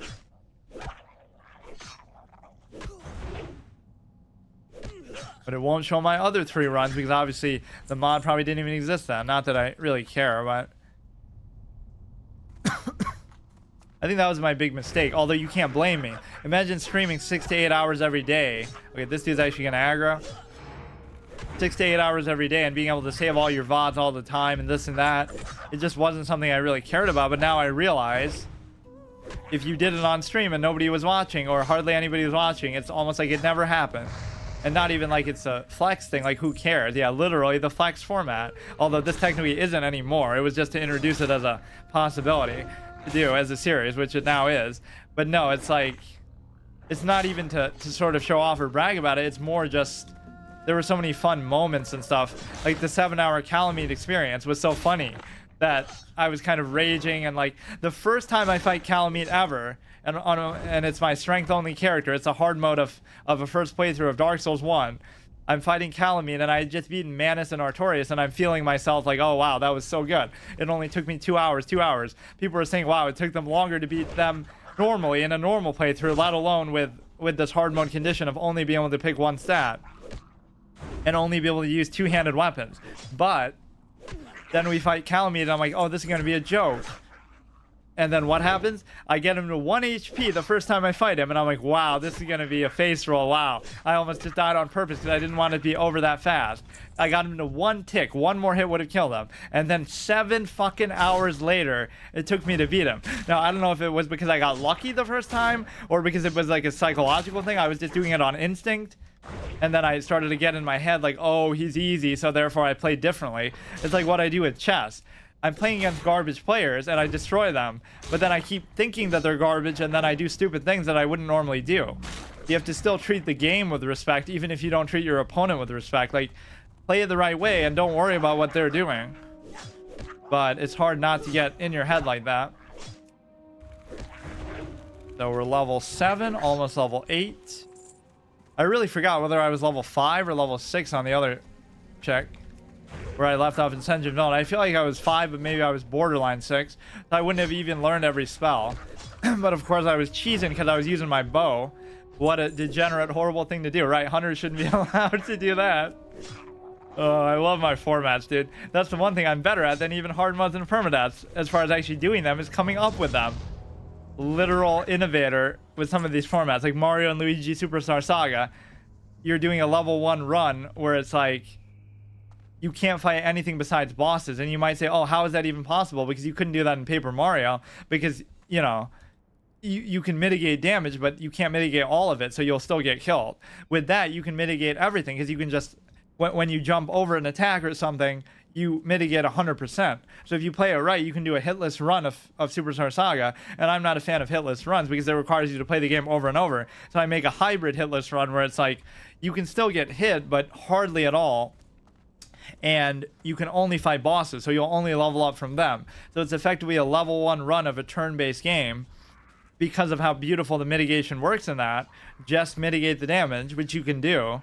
You can't do that in most turn-based games like Final Fantasy or Pokemon, where they don't even have action commands, or even games which do have action commands like Paper Mario. You can't mitigate 100%. You only mitigate a small amount, or maybe half of it if you really have like a defensive badge build. So it is an interesting thing. Trying to think of other games that actually let you do that. Turn-based games with full mitigation mechanics. It'd be so fascinating to see like a turn-based MMO, or like a Maybe there has been one and I just don't know. Either a turn-based MMO or like a turn-based open world game like Skyrim, but every encounter is like a Pokemon thing where you go inside and, you know, you come upon a saber cat, but you don't just fight it. You go inside a little mini thing and you choose your abilities. I would love that, actually, as a little deviation from the genre. We can sell those and call it a day here. Normally, I don't concern myself too much with actually that. I don't know why I'm looking at it so much, but just to compare it to the other session, I guess. That one was pretty short, too. I was just doing it to introduce it. But lately, I've been trying to make my flex formats go on super long. In fact, my longest stream of the week. I went from doing like multiple episodes of a hard mode series to only doing one a week now to try to just make my schedule work right now. It's too bad you can't use the calendar thing properly on Twitch, like where you can put a date but not a time. Now we stand as equals, even though I'll have to sit down to log out. It ends where it all began. Yeah, this will be fun. I don't know why I even chose Hunter. It was just kind of on a whim. Druid is a class that I really saved. I didn't not play it because I didn't like it. I thought I would like it so much that I've still never really experienced, you know, ever playing as a Druid, Shaman. I mean, when I say those are the classes I got to 62, I mean, like, those are the only ones I played. Like, Paladin, I played maybe very briefly. So if you knock off these three, which ones would I still be interested in doing? I would love to do a Warlock, a pretty unique class, because most games don't have damage over time classes, period, but especially they don't have ones that commit to it so hard, right, as a Warlock, where you have so many abilities. Siphon Life, Immolate, even as mostly damage over time. Curse of Agony, Corruption, just in vanilla alone, you got like 4 or 5 dots you're doing. It is a big commitment to that idea, which I love. We would have to do, we could do Paladin, we could do Warlock, we could do Mage again, just because I love mages, but obviously, I guess technically I haven't done a 1 to 60 permadeath of a mage, I just played a mage a lot originally. Druid would be awesome. That might be the last one I ever do, assuming this sticks around for that long, which I really hope it does. See, I would even say that too to Blizzard. I would pay $15 a month for the rest of my life for the ability to just play this game, just so that I have the peace of mind to know I can do it and even stream it, because obviously those other servers, let's pretend, don't exist, but it is sort of a good peace of mind to know that you'd always be able to play one of the best games of all time, because if it was anything else, you wouldn't have to worry about that. You wouldn't have to say, oh, Nintendo confiscated every copy of Ocarina of Time and destroyed them, so nobody can ever play them again. But because it's an online game and these companies are too stingy and cheap to keep the servers up, you might have to worry about that for some of your favorite games, whether it be EverQuest or a Sharon's Call or whatever the case may be. Right? You shouldn't have to worry about that, but it's a big anxiety. So it wasn't even a case of me wanting to play Classic at the time, like during Wrath or something, but I had it in the back of my head like, shit, what if I want to? I'll never be able to. It just kind of dawns on you. The Mage, Warlock, Druid, Shaman, obviously. Forget about Shaman. I barely played a Horde character, so how could I have obviously done that? Yeah, I guess that's basically it. I mean, I still have more to do than what I've actually done. And I wouldn't mind doing another one of one of the classes I've already done, but I feel like as long as there's some I still haven't gotten to 60. So we'll clear out both conditions at once. I'll do what I originally wanted to do when I first started playing the game originally, which was I want to get every class from 1 to 60 one day. And it never happened, and I felt like it might never happen, but it's a nice goal to have. But now we'll do not only that, but we'll also do a 1 to 60 permadeath at the same time. So my first level 60 Warlock will also be a first playthrough permadeath of the class, at least, so that's awesome. I do like that troll racial of getting your health back, sort of, you know, regeneration being increased and stuff. That is pretty cool.